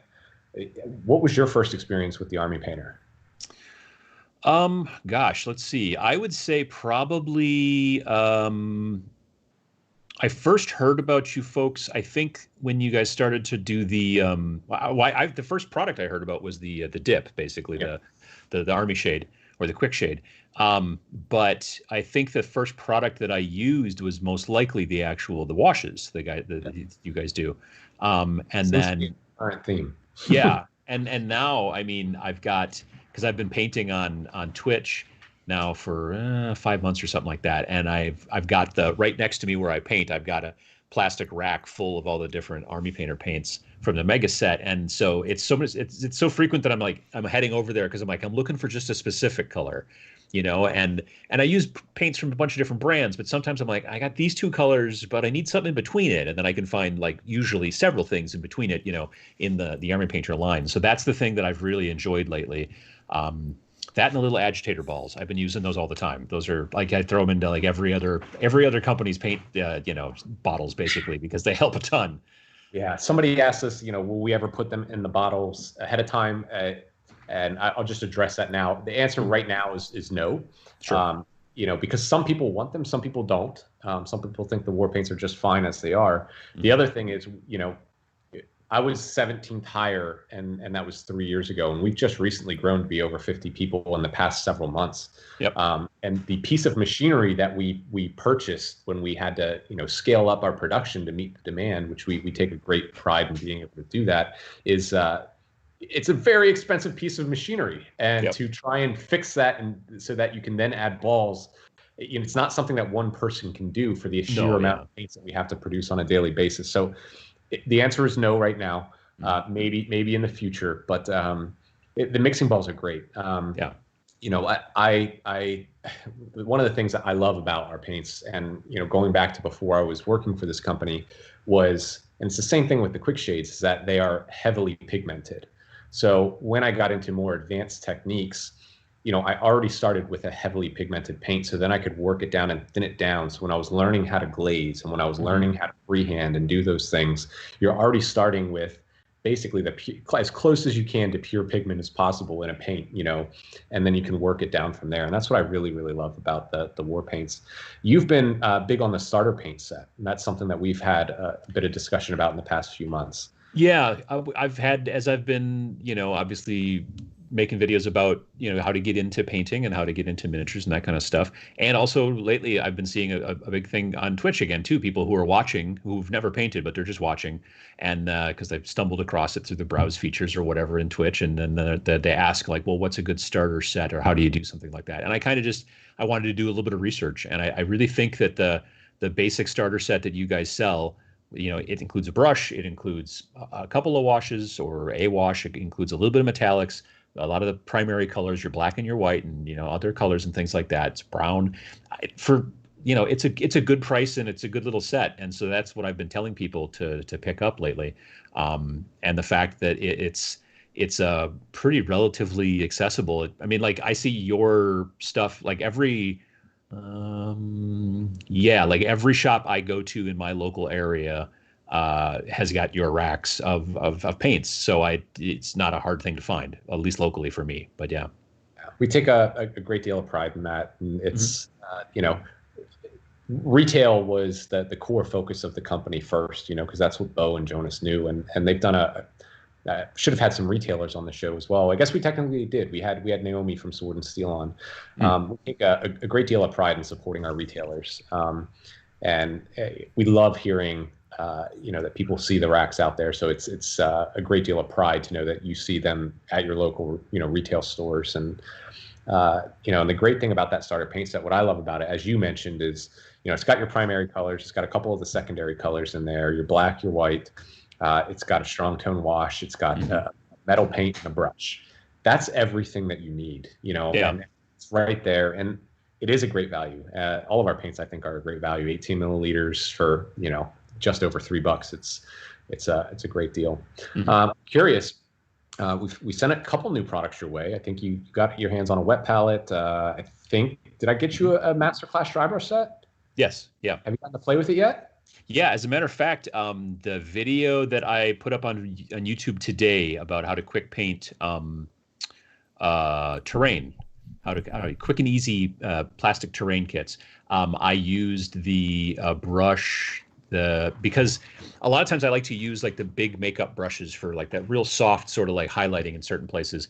But in terrain, because there's a lot of skinny panel lines and little areas, if you're trying to do a big highlight, a big honking brush is great, but sometimes if you're trying to get the color into the crevices a little bit more, you've primed your piece of terrain black, and now you could dust it with gray outside with a rattle can, or you could airbrush it. But if you don't have access to either of those things, or just don't feel like breaking out the airbrush and doing all that kind of stuff, getting in with a dry brush to do and kind of scrub kind of hard a little bit to kind of get into more of the panels and crevices and things like that, it worked out really well. So yeah, I used one of those 3. I can't remember if I used the second biggest or the biggest, but I used one of those for that, and then I think I used a little bit of it as well for a little bit of spot highlighting as well. So yeah, the dry brushing, like I was, everybody kind of dry brushes mostly, especially if you're more tabletop.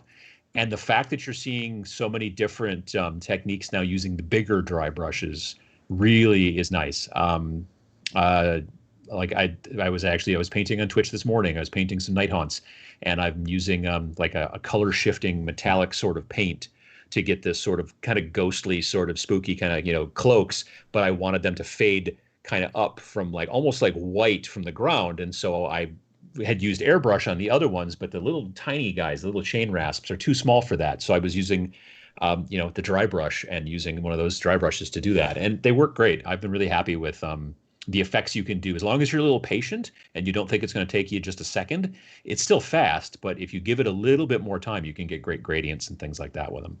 I've done some really cool things on cloaks, which I think is similar to what you're doing with the night haunts. I think you said they are. Yep. With stippling, then dry brushing, and working in layers, and you can really build up some subtle layers and texture, which is something that you don't. When I first started painting, texture was something that you didn't want to touch on. Right. Everything needed to be smooth. But when you're adding these smooth textural elements with this brush, it's really cool. It's something I've never been able to achieve with anything else. And I think that was actually a great segue, because you mentioned that you have the Masterclass Dry Brush video out on YouTube today. Where can everybody find you? Where can they digest all of your amazing content, Adam? Oh, sure. Yeah, no, it's youtube.com/tabletop minions. And the video today is about painting terrain. And in it, I used I used a bunch of different techniques, but I also used the dry brush to go from like black primer to now like a medium gray. And I used, which color did I use? I know it was an Army Painter color that I used for the gray, and I can't think of the, not Filthy Cape. It's Filthy Cape I use for basically all my bases now. Actually, I had to go to the store to buy extra bottles of Filthy Cape. Dungeon something. Dungeon Stone? Dungeon Stone, I think, is the color that I used then for the medium gray on my terrain pieces. It's just some GW kind of plastic terrain kits. And so I was just showing you how to quickly paint them and stuff like that. But you can go onto YouTube and type in Tabletop Minions, and you should be able to find me there. Awesome. Rob, do you have any questions for our man, Uncle Adam, over here? Like a million. But they're all fanboy questions, so I don't want to impose. I just want to say like a big thank you for doing what you do, because albeit like it's obvious that you enjoy what you do as well. Like I think that eye on quality, especially I do a lot of live stuff, and as I'm sure you've like learned recently, or maybe you haven't, but it goes wrong a lot. Like a lot of the time, and that is also true when you're even pre-recording stuff. So the fact that I know that many of those videos are things that you've gone, reshot, re-edited because something wasn't exactly right, I think no one sees that, and I think as much as people don't see the effort and skill it takes to do some painting, sometimes people don't see the effort and skill it takes to produce such quality videos, which is what I think you do. So I think people should applaud that and thank you for that. I think it's a lovely thing to have in a hobby, right? Do you not think, Adam? I definitely agree. The passion shows, and the commitment above anything else. Commitment to technique, not only in the painting but in the video. It's really impressive stuff. It's why I've been a fan for as long as I have. Well, thanks. I appreciate it. Well, thank you so much for joining us. Go ahead, Rob. Oh, it's just going to say it's time, isn't it? As much as I'd like, we just kind of want to stay, Adam, to be honest, and keep you on the show. But there's a schedule, and the Excel spreadsheet knows no masters. It's actually yelling at me right now. Okay, Adam, thanks very much for being on the show. Thank you. Okay, Twitch chat, Twitch chat and not Twitch chat as well. We'll be back in a moment, and then it's going to be the start of Q&As, giveaways, and all sorts of fun things. We'll see you guys soon.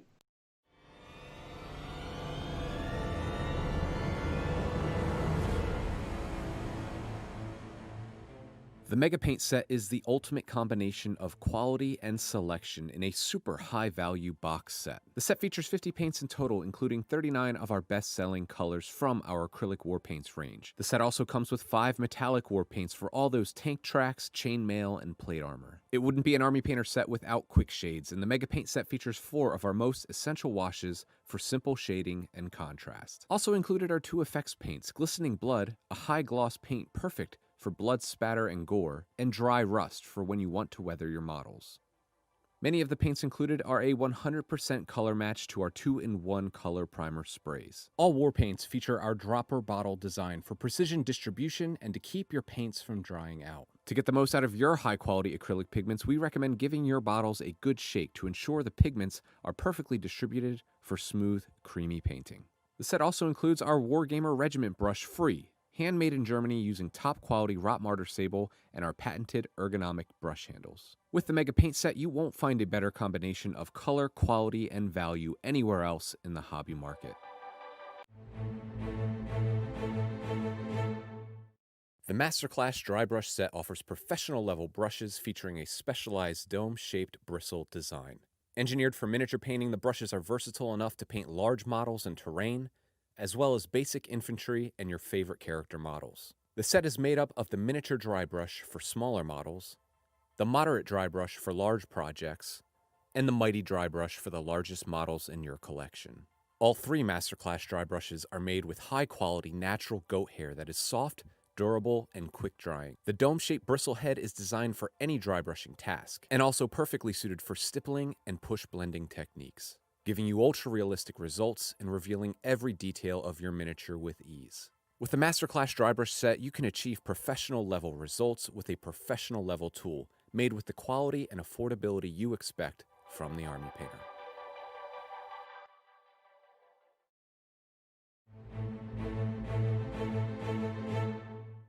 The Masterclass Dry Brush set.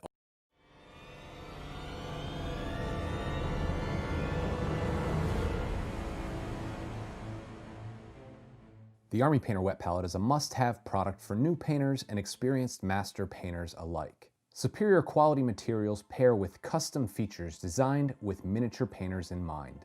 Featuring 2 proprietary hydrofoam and 50 hydro sheets, this product will help you save time and preserve paint as your paint won't dry out between sessions. Also included is a brush holder insert that fits 10 hobby brushes and 6 Wargamer brushes for when you need to take your hobby on the go. The wet palette is great for achieving perfectly thinned consistency for your paints and And we are back. Oh, I'm so happy all the famous people are gone, if I'm honest with you, Adam. Because... The spotlight, is that why? No. It's been really fun. Like, some of these people I've only ever watched either on YouTube or on Twitch or something like that. So it's been a really fun experience for me being able to do that. And 15 minutes, if I was to give some feedback, just hasn't felt like enough sometimes. But then I think that's perfect, right? You want people to just get enough of the flavor of these people, and then they're gone. So I've really enjoyed it. Thank you so much for asking me to be a part of it. It's been really fun. Being a part of it. It's 4 hours and we're coming up on 4 hours, and it's daunting. It's a lot. And as you can see, I've gone through probably 7 bottles of water. I've got one here. It's hot under these lights. It takes a lot out of you. I don't know how these streamers do it, for 3 and 4 hours every day. That's got to be extremely difficult. At least when I'm doing it, I can take a break and I can press pause and, know that I have a break when I'm in edit. You know what I mean? Rob, there's a reason I want everybody to know at home why I wanted you to be a part of this. Not just because it's your birthday, because I didn't know it was your birthday. Got you though. That was good. Good move. Could have had a cake. I've got a cake. That's great. Yeah, I wanted you to be a part of this because you are easily one of the most committed members of this community to growing it through your medium, through T Sports Network, through your podcast. And I'd always known about you, but I remember, I don't know if it was an event in Canada. I don't remember. Capital City Bloodbath, run by Ken Hammer. And you went from the UK to Canada to stream an event. Like that's a big deal. Like that's a huge bit of commitment just to stream an event. Like, man, I had to have you on because I think that you are totally committed, and I love it. And I hope that everybody that's following you that doesn't know about Rob the Honest Wargamer, that doesn't know about T Sports Network, please go ahead to Twitch, go to YouTube, go to Facebook, give both pages a follow and a subscribe. I mean, thank you so much, and we couldn't have done this without you. Well, I think thank you for the compliment. The point is, and traveling, by the way, Capital City Bloodbath is one of my favorite events I've ever been to. Like that year, I'd also been over to CanCon, which was for the Age of Sigmar event. So I'd been in Australia that year. Then I was in Krigsluntan. I was in Sweden, for Krigsluntan, which was another Age of Sigmar event. So I think I had something like 20 events lined up this year. We were going to be in Austria for the WTC. Right. There were events all over. I think very much like the representatives you've had on the show today, who are excellent at being able to take painting, and because I find painting quite mystifying. I'm not going to lie, and I know that a lot of the guys that you've currently had on the show today do an amazing job of breaking that down for people, which I think is good. I'm hoping the thing that we do is we take a tournament game, which I know you're a huge fan of, and then we demystify that down because there's different groups, right? There's the group of gamers who are good, and they talk to the other group of gamers. And that's important that they be those people. And then there are the group of gamers who just kind of relate stuff for new people who are just starting. For us and for tournament coverage, the really important part is to show how massively important those community meetups are, where the stories, the drama, they create moments which you talk about for years. You know, there's like and characters are spawned from it and legends. And so doing live coverage isn't just like a passion of mine. It's like a vocation, which I love, and it's really really fun. Like it's super fun to do. It's amazing to see the growth in the community, and you know, as a tournament player, and what I love about going to tournaments, you know, I'm a competitive person. You know, I was an athlete growing up, and this is a new creative outlet for me as I've gotten older. And you know, I love to be competitive, and I love to go and try and win games and play my best. But what I love the most about going to something like Nova or the Las Vegas Open and the WTC, which was one of the biggest honors of my life, you know, to represent my country as a coach of our team, is everybody's approach to competitive play is different. There's people there that are genuinely trying to win. They are the quote unquote professionals. They are the gaming elite, no matter what system it is. And then there's a lot of people that want to go and they want to give it a good shot. You know, they're like weekend golfers almost. You know what I mean? They want to play their best. They want to try and make par. But, you know, at the end of the day, they're just happy to be outside for 4 hours with friends. And there's a lot of people that, you know, come to the game for that. And you know, they might win or might lose every game for a weekend that they spent several thousands of dollars to attend and stayed up late painting their models for, and not win a single game, but still enjoy being around other like-minded people. And what I've loved, and I'm sure that you've seen this too, is the diversity as this community of wargaming and tabletop gaming and RPG gaming has grown, because it has over the past just several years has really, really grown. Just the diversity of the people and the walks of life that they come from. You know, I'll be at a game and I'll be playing somebody from the Army esports team, and then there'll be a lawyer, a surgeon, a daycare, you know, teacher, from all walks of life, from all locations across the world. I just think it's an amazing thing, and it's what I love about organized play. It's also like one of the things whenever I'm talking to anyone at all is they're like there's an assumption about wargamers that we're not social people, but there couldn't be anything further from the truth. It's a group of individuals who, like, it's a weird deal. If I pitched it to you in any other environment, I'd be like, hey, so I'm going to introduce you to 3 random people you don't know. Or maybe 5 over the course of the weekend. You can spend 3 hours with them. And you'd be like, no, I don't want to do that at all in any way, shape, or form. But the actual pitch is, I'm going to introduce you to 5 people. 2 of them might become friends for life. And you're like, that's a pretty good deal. That's a pretty good deal. And that's what I think about the painting community and the gaming community. And there's a lot of crossover in those communities, obviously. Like, you do have to paint all of your armies to play at these tournaments. So that's a key feature why they're so interlinked. But I also think that there's, like, if you can drag as many people over into playing, I'm such a huge proponent of that. And I think like the WTC do so well for that. ITC as was did a great job for dragging those people to events. And hopefully coverage in the future will be a way of, like, of being able to demystify and break down those barriers is a big hope of mine. Big hope. What you just said, I want to go back to, and I preach this to people all the time, is that every chance, what I love about going to these events is that it's an opportunity to get to know somebody you otherwise wouldn't have. And you might make a friendship for life. Kelly Wallace, who we had on the show, the promoter for Warzone Atlanta, I met him at my first grand tournament, and we have been friends ever since. I talk to him almost daily.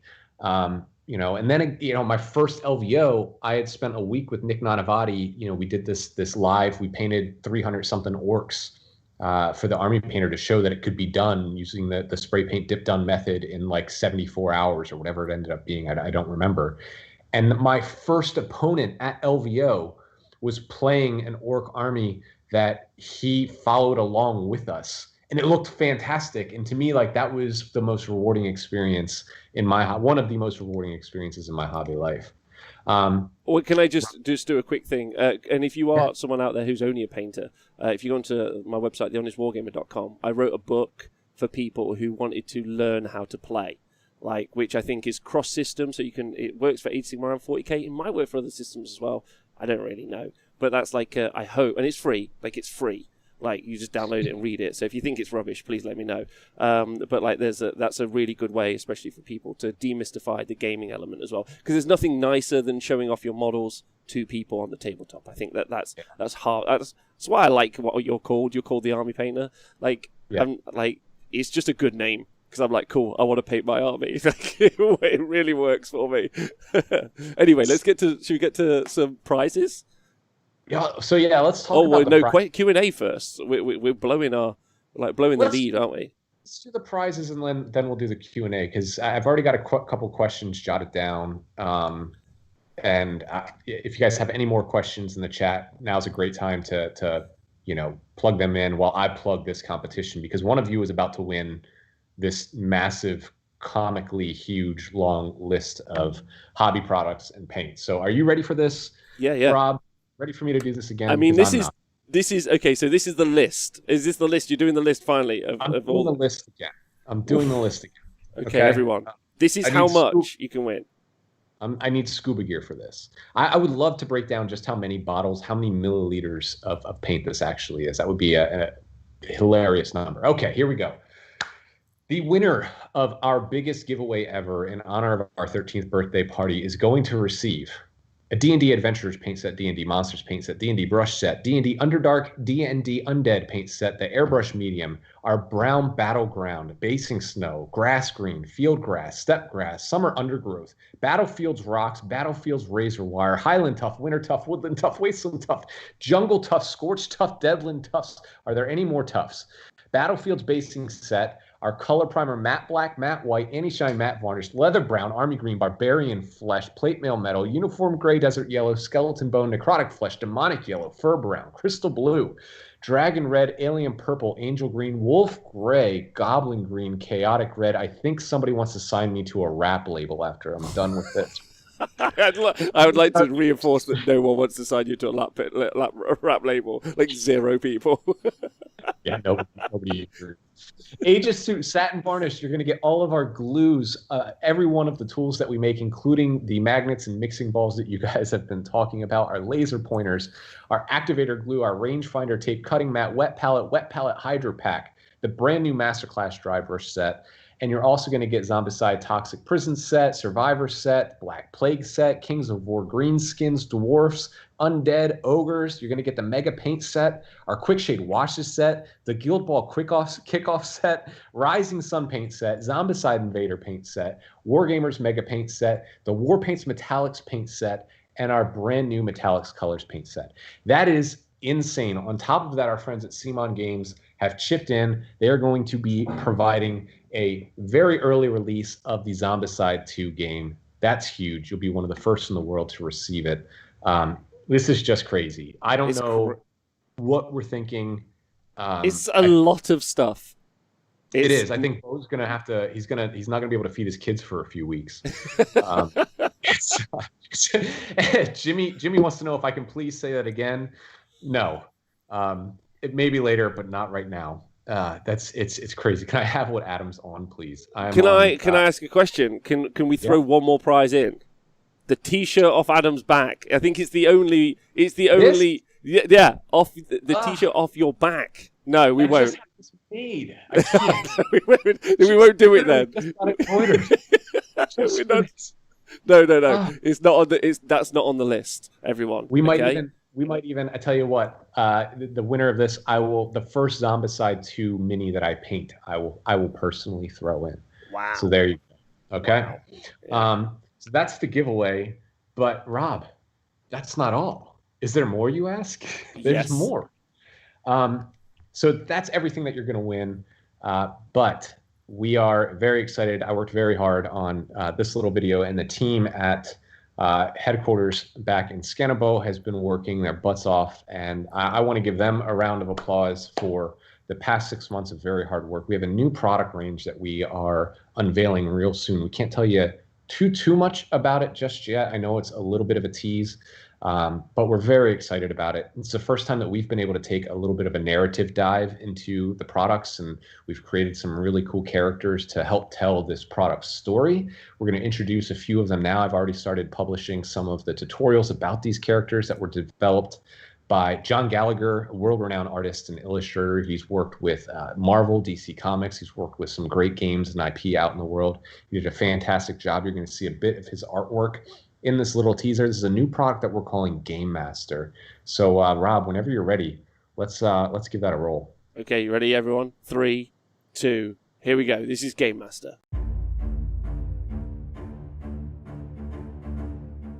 Deep within subterranean layers, in murky caverns and haunted hollows, a heroic party has assembled, armed with sword and bow and magical powers. Our warrior, ranger, thief, wizard, and dwarf. Together, they will traverse complex caverns, slime pits, and untold other worldly structures and creatures in search of adventure. Join the Game Master party as they endeavor to put the adventure in your hands.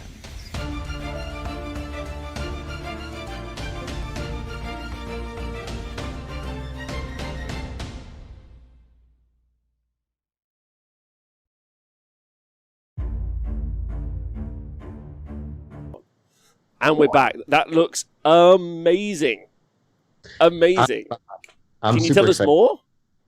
There's not. I can't. I had to take things out of that video because it said too much. If anybody was tuning in earlier on when Tina gave us a tour, there were a couple moments there where you could see a little bit of this new product range in the background and maybe trying to decipher what it is. But it's a really cool new product line. It's something that previously has not existed at the game store level. These are products that you were always on the hunt for to do a certain job, but you couldn't find the items that you needed to do that at your game store. So now we're going to make it really easy for you to find those things. I'm super excited about this one. I just got some of the products at my studio and got to play with them. It's really cool. I will be we'll be producing a lot of videos in the very, very near future. So would love to hear what everybody says in the chat, what they think about it. I see a couple things popping up. Mike, so how do we enter to win? Just by watching. So Mike, you're already entered to win. All you had to do was watch. We've been tracking that data while you guys have been watching live. Exactly. I've got my D20. We're going to randomize this with scrolls. That's how we're going to do it. We've always used the trusty D20 when we've done these picks. You had me at slime pits. Way to go, Mike. Should we get to the Q&A? Because I kind of rolled over that a little bit. Yeah. Let's do it Q&A. So I know everyone's excited about the prize, and honestly, we're not trying to drag it out. But let us know if you got any questions, any Army Painter based questions. I mean, of course, if you got any questions for me, but they're probably going to be jam sandwich orientated. So it's a whole thing, Adam. If you listen to Honest Wargamer, it's a whole thing. We had a couple of questions from earlier that I just randomly was able to pull and save away in my notes here. Somebody asked, and I don't know who it was, forgive me, I was trying to type and talk at the same time. what is the most underrated product that we sell? That's a tough one. If you ask Juan, our product developer, he thinks that our tweezers are literally the most underrated product in our lineup. He said that before, and that's kind of a joke in-house. It's a little inside joke with our staff. I think that our quick shade wash mixing medium, I mean, it's definitely touted by painters out there. I think that's underrated because it just, the things that you can do with it are really amazing, whether it's mixing your own washes with our paints or thinning down your current washes or trying to pull off effects like I talked about earlier in the show with Kenny and Rob, like making a rust wash with our dry rust. You could just do so much with it. It's really versatile. I think that the number one, I know we've been talking about like the new Masterclass dry brush set, which I love and I think everybody should get, obviously, but I think our hobby dry brush, it's an affordable dry brush. It comes with a red handle. You can find it at your hobby store. There's no frills about it. It's just a tiny dry brush.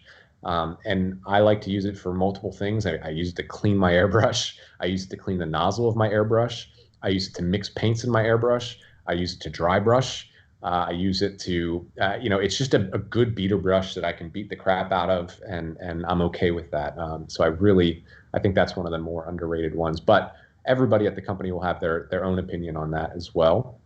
Somebody asked me about the paint lasting on the shelf. This is a great question. You ready for this one, Rob? I'm very excited. I already found out. Yeah, I'm very excited. Yeah. So there's for people that are new to the Army Painter War Paints range, oftentimes people say, oh, they're too thin right out of the bottle.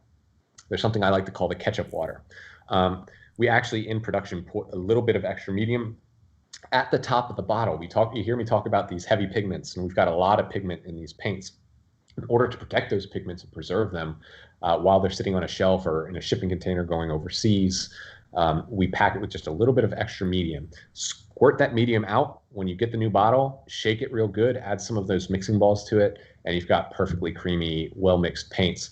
But because we take that little extra measure in production, our paint should last on the shelf longer than any other paint on the market. I mean, virtually. And it's what I found. I've have paints that have been sitting in my studio for 3 years, untouched, because there's just sometimes I don't use a lot of oozing blood. That's not a color I use a lot in my projects.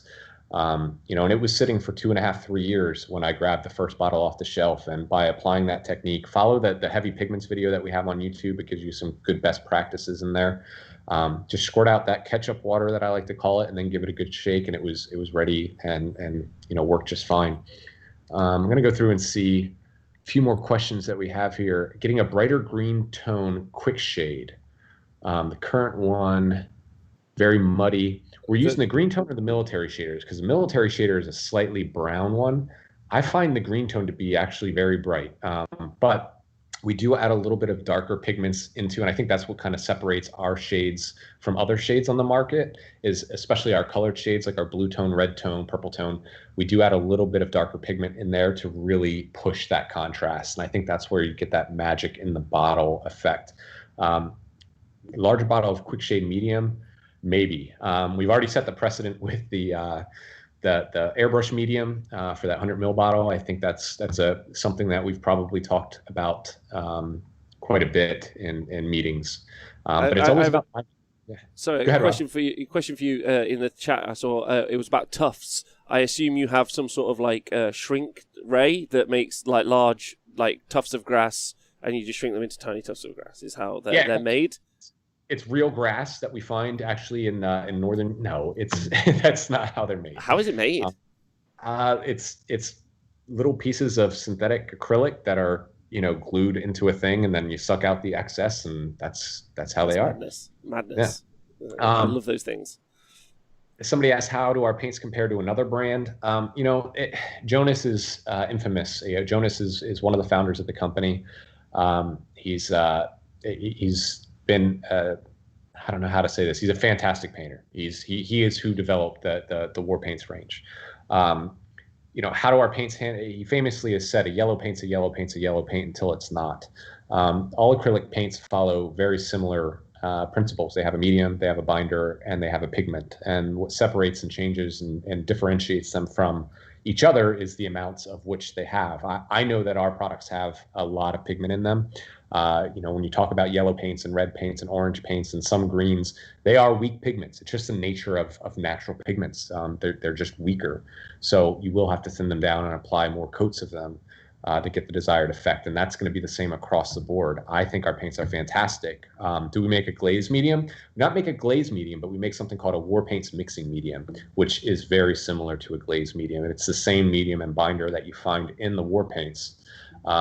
So when you are trying to thin it down to glaze and just like redistribute the pigment in the paints, that's what I use to pull off glazing effects. So there's your answer there. The medium in and shake it very. Jimmy Lortson, can you just leave the medium in and shake it well? You can. I still recommend just squeezing. It takes no time at all. You just squeeze out that little bit of extra medium. You can, but I don't think that you'll get the desired effect. But again, that's color to color too, because certain pigments are stronger than others. Honey, I Shrunk the Lawn. Brandon Anthony, what's my favorite paint color? Elemental Bolts and Kraken Skin are, and that's just because that's what I paint my army, and they're colors that I really like. I think people gravitate towards certain colors and themes. And so Elemental Bolt, if I've got this right, is kind of like the greeny yellow color. Is that right? It's more like a true turquoise. Right, yes, because interestingly, as you guys may have seen, I'm streaming against a green screen right now. During the stream streak, which I've just been doing, I painted up a Lord of Change specifically in that color, and absolutely terrible for painting against a green screen. You can't see it. It just like, as I painted more of the model, it vanished. That's hysterical. It's a nice color. It's a nice color though, really nice.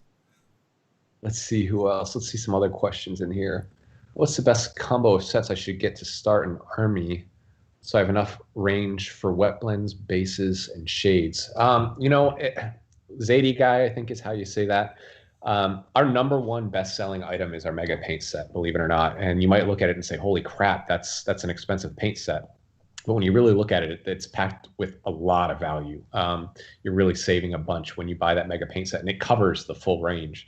But I would decide, and what I recommend people to do is when they're painting an army, think about what you want the army to be. And if you're trying to paint them quickly, start with our color primer sprays. Go ahead and find the color primers video on YouTube for some best practices, because they are a true primer. They're not just a spray paint, so they behave a little bit differently. So to get the best out of them and really protect those minis, you want to use them properly. So go ahead and find that. Honest Wargamer, somebody has a question for you. Yes, what's the question? What's your favorite theme to paint? Theme? Yep. Theme. So all my chaos stuff is fire based. So I do plague bearers with like fire swords and all sorts, just because when I'm playing Age of Sigmar or even 40k, although I'm with my new Death Guard, which by the way is all base sprayed with Army Painter, the bone spray. I'm sorry, I don't know the name. Yeah, whatever. Yeah, skeleton. I sprayed that because it's just a lovely color and it goes on super nice. I've used it before. It's really like you also. I don't know if this is true. And honestly, this is not just because Adam's on the show. This is genuinely a thing. If you go back and listen to any of the old Small Gamer shows, you'll have heard me say it before. I think there's more paint in those cans. I'm just going to say it. They seem to go further anyway, or they stick on better. I don't know anything about paint. I don't know why I'm on the show. Well, you can learn. Yeah. John Picon wants to know if our paints can be used through an airbrush as a primer. No. Our brush-on primer can be used as a primer, and I often use that if it's a little bit too humid outside, but I'd much prefer to use our color primer sprays when and if I can. But they are not a primer, they're a paint. You still need something on that plastic or resin for the paint to adhere to, so you always want to prime your models first. Let me see, do we have anything else? Will you do a neon range or a glow-in-the-dark range? That would be cool. We haven't. I don't think that we've talked about glow in the dark. We do have some pretty close to neon paints like Snake Scales and Jungle Green already in our lineup. That's something that's already there. Are we testing color shift paints? We've dabbled with it, but we decided to go with the metallic colors first. There's a lot of people doing color shift paints on the market today, and they're doing a great job with it. We're going to stick to what we know right now, and it would take a lot of time. We've got some big stuff. Let's just say we have bigger fish to fry. If you just saw that teaser. contrast style paints. Yeah, Peter, my darling. Yeah, I don't have an answer for that. We've experimented and we continue to play with lots of stuff. I can't say that it's a definite yes that something's gonna happen, but it's something that we know how to do and we're testing. But right now we're not sure if the demand is really there because we're still selling war paints and quick shades. Hawkeye just yells Viking blue. Tusen Talk. I think. Somebody asked us, what competitor do you respect the most? I don't think that we have a competitive approach all that much. I think we respect everybody in the hobby. We just try and do our best. We definitely know that there's a lot of people out there doing really cool things. I don't think that there's a cold war out there. People ask us all the time, do you hate Workshop? No, we have a lot of friends at Workshop. Bo and Jonas used to work at Workshop. When their business is good, so is ours. And when our business is good, it usually means theirs is good too. So, no, I mean, we're fans of everybody. And we're fortunate that because we make paints and hobby accessories, we get to work with lots of really cool IP. And it makes things fun for us. It's not just the same things over and over again. I think it's actually really nice. Like, because I entered for me, my journey to hobby army painter came through first getting into Games Workshop products, and then Googling stuff, and then realizing that there were some spray cans available.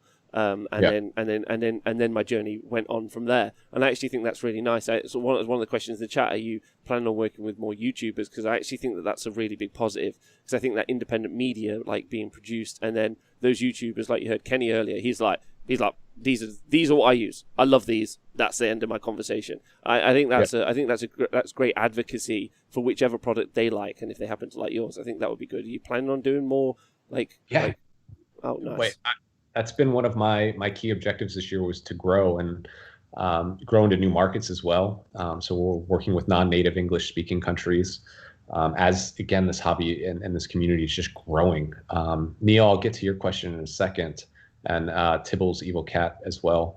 That's something that I'm very keen on doing. And I was recently interviewed by Fohammer, and basically asked if there's any artist out there that I would like to work with, or content creator. I would love to work with everyone, and it's hard because you want people that are going to do the product of service, and you want to help out young people, and there's no recipe for yes, we will send you paints or not. We always try and help as many people out as we possibly can. But what I would really like to see is I love that we have Naomi and Dana out there making videos, and being a father to a daughter.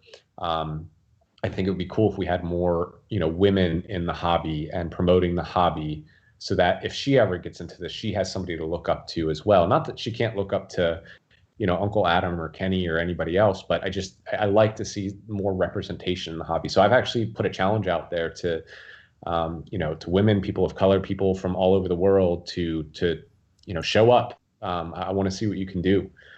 I want to work with as many people as possible. Neil Kerr asked me, my favorite model that I've ever painted.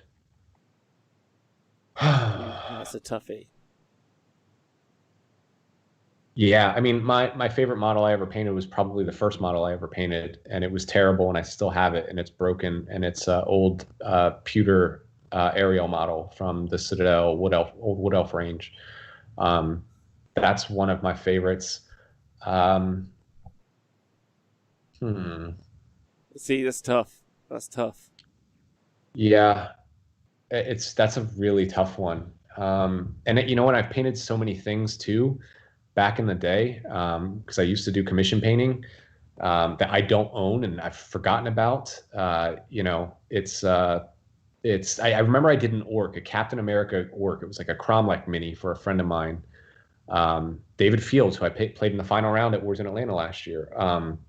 That was a really fun model to paint, because I'd never painted orcs before. That was really cool. So that's up there. Tibble's Evil Cat, any t-shirts, hats, hoodies, not yet, but I think it's something that we would like to do. It's really hard right now sourcing during COVID and finding the right things. I've actually come up with several designs over a year ago that I thought about putting out there. I have a question, if it's possible. Yeah.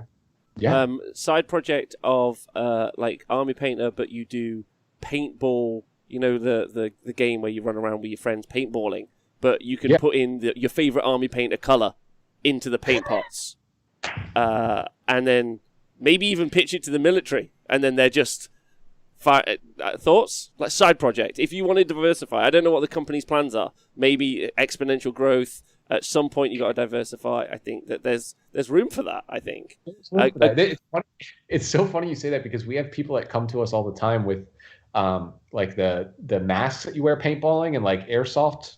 Is that what it's called, airsoft? And they use our paints to paint them and their guns and stuff, which I just never would have thought about. It's I'll talk to Bo about that one. I'm going to tell you that there might be a YouTube video coming out from me soon where I paint my miniatures that way. That's just, I'm going to load it up with Army Painter and just fire it. Probably not what we should advise using it for. Just like to point that out. That's important that I express that. That's one of the inane ideas that you'll hear if you ever listen to this Wargamer. While we wait for Adam's Skype to return. Why would I ruin the great questions he was answering with my terrible question? I think is the real.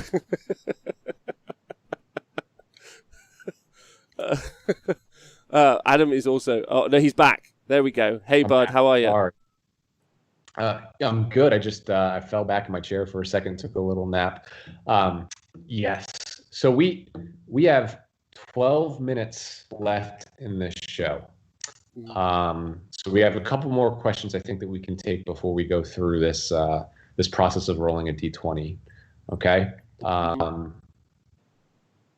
Go Ned. Gone Demonic. Favorite game. For me, it's Warhammer 40K. It's what I play. It's what I play competitively. It's what I have the most of. I also love Saga Age of Magic. Rob, what's yours? Age of Sigmar? Oh, yeah. Don't ask me this question today. I'm having a 40K. New 40K is really good. That's all I'm going to say. But Age of Sigmar is good, and I'm a huge advocate for the priority role. I don't know if you've ended up ever played anything like Bolt Action with the rant, like the You Go I Go. But there's a lot more. There's a lot more. I think, as much as it was an interesting, I thought it was an interesting question, even though I asked it earlier, for how much can be developed in the paint world. The game structure world is phenomenal. I know this is a long answer to the question, but there's a lot still, I think, to be done in tabletop gaming. Which, and that's actually really interesting, because as tabletop gaming gets better, as coverage gets better, as the entire apparatus around it, apps improve, tournament software improves, you end up with a better game. That then is I need to paint that army.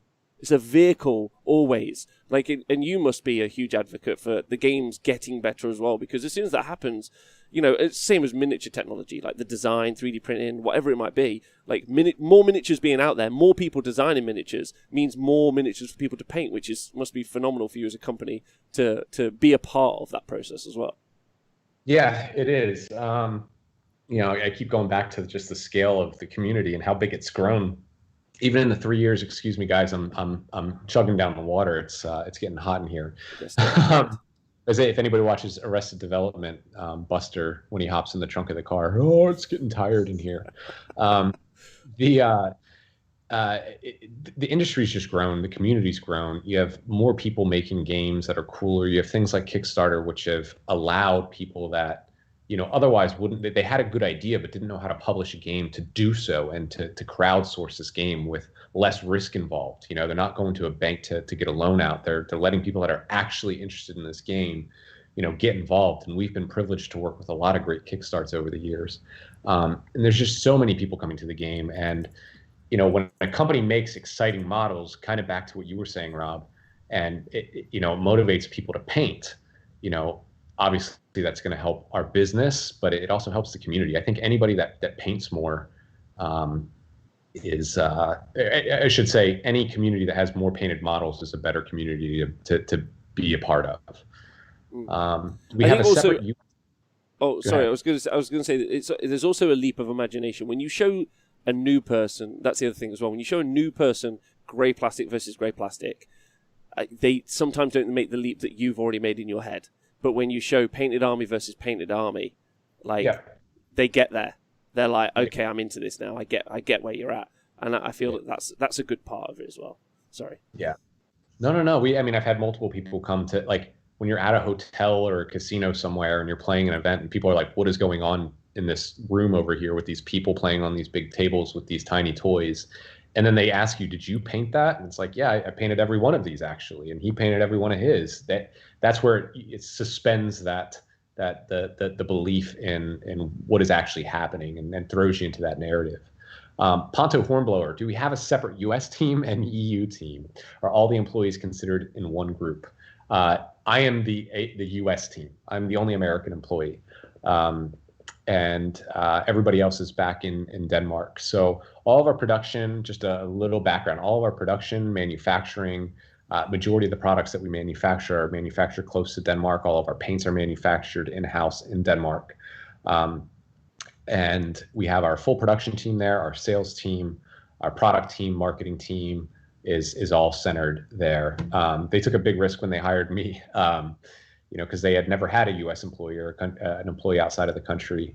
And I basically work here. I'm the media director, so I work with the sales team, I work with the marketing team, I work with Bo directly, and the product team. I got to have my hand in a little bit of the product development of some of the new products that you've seen recently hit the shelves. So I'm kind of this outlier in a weird way, but very much a part of the family. One thing I have to say is we're getting closer to announcing this winner, Rob, and I think we'll take just a quick break. It's a real privilege to work for this company. I know it's easy for you to think that I'm supposed to say this, but it really is. It's a real family atmosphere, and this company really looks after its employees, and it's a great company to work for. It makes working hard on projects like you just saw a little bit of with that Game Master teaser a lot more rewarding because they appreciate the work and they appreciate the hard work. So, Rob. Yeah. I'm talked out. My head's going nuts. No, it's okay. Let's look at the Games Master teaser, and then we'll be back again. Yeah. Let's look at it again, and then let's come back and announce the winner of what can only be described as a ridiculous amount of stuff. See you guys in a minute. Adam, great work on the questions, by the way. Can we get some love for Adam specifically in the chat? Because he's carried this whole show. I've just pressed a few buttons. So can we please get some love for Adam? And we'll be back again in 60 seconds. See you soon.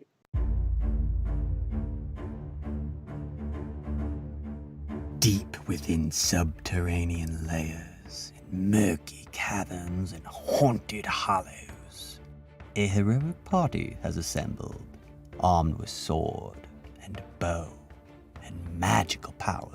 Our warrior, ranger, thief, wizard, and dwarf. Together, they will traverse complex caverns, slime pits, and untold other worldly structures and creatures in search of adventure. Join the Game Master party as they endeavor to put the adventure in your hands.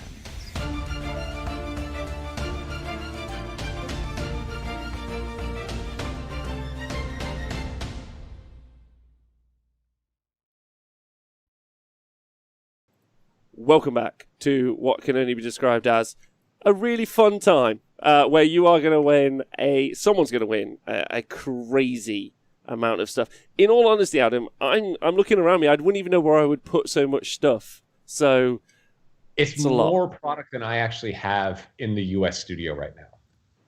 Wow. Okay. Just to put that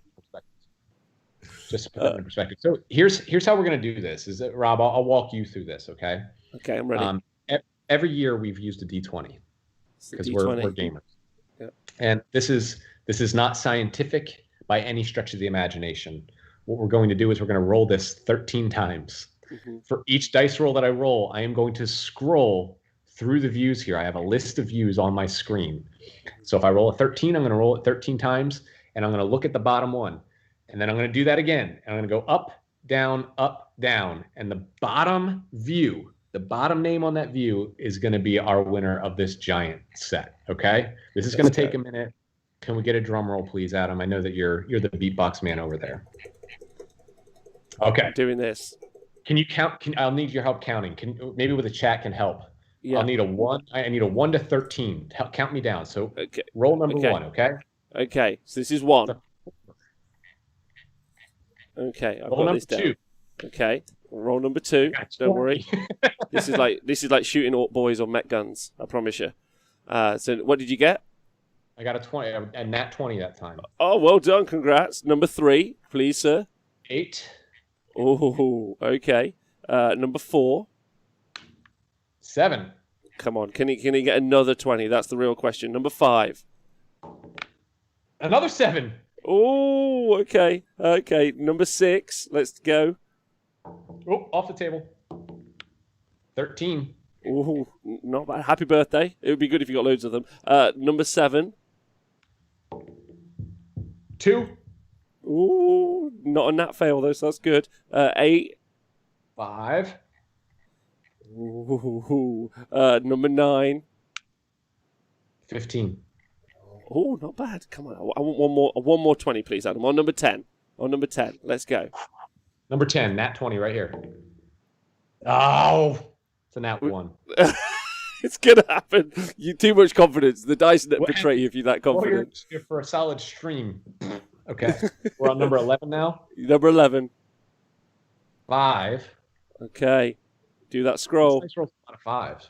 Okay, and then next up, 13 again. Ooh, that's number Wang. And then finally, this is gonna. He needs to scroll. This is gonna get him to the final one. Let's go. All right. Roll it off the table again. Okay. My heart's pounding because I feel like the weight of the world is on my shoulders here. We've got You're doing okay. I'm gonna run this out as long as I can. I want to thank everybody for tuning in and celebrating our 13th birthday party with us. Rob, you're fantastic. Happy birthday to Rob. Can we get everybody to put a happy birthday in the chat before I roll this 13th die roll? For the Army Painter. For us all. This is all our birthday. It's someone's birthday, so it's going to be sweet fun. I'm excited. Let's go. Come on. Okay, ready? Yeah. I'm going to close my eyes for this one. A 4. I didn't get the 20. All right, ready? Okay. Right. Okay. 1, 2, 3, 4.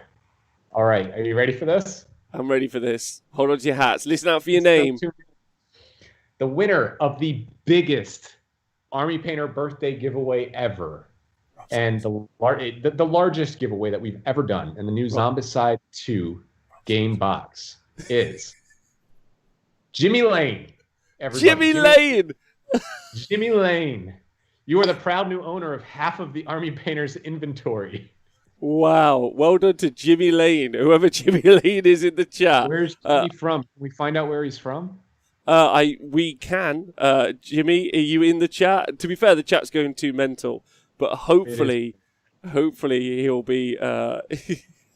If not, because he's one of the viewers. Anyone who's tuned in today was in the list, right. So we'll be able to find him from this. Jimmy Lane, there he is. Jimmy Lane, wow, Jimmy Lane, let's go. Jimmy, so here's how you can redeem your prize. Just please send a message to the Army Painter on Facebook.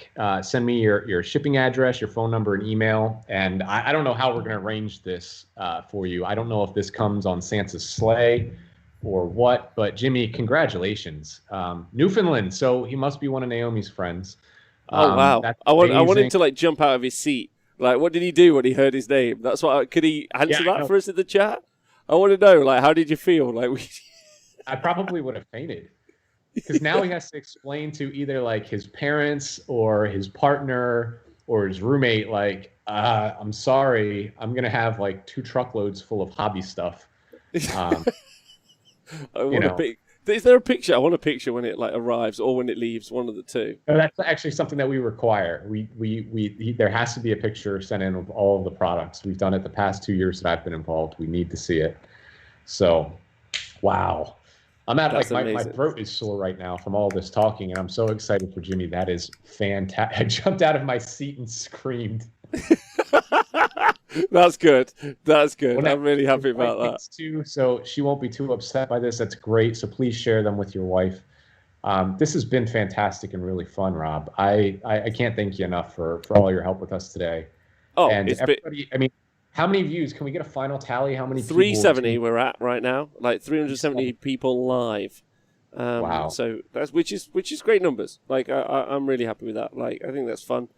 People, I hope people have just enjoyed the stream. Like you've enjoyed, like getting to know Adam. Like I think one of the really interesting things about doing these is dehumanizing the people. A lot of the times when you see a brand, like there's a big push for brand development always with every company, but also understanding the people who work there and then listening to Adam. And you can go back and listen to Adam's. Is your podcast still up and rocking, even though it's in the old days?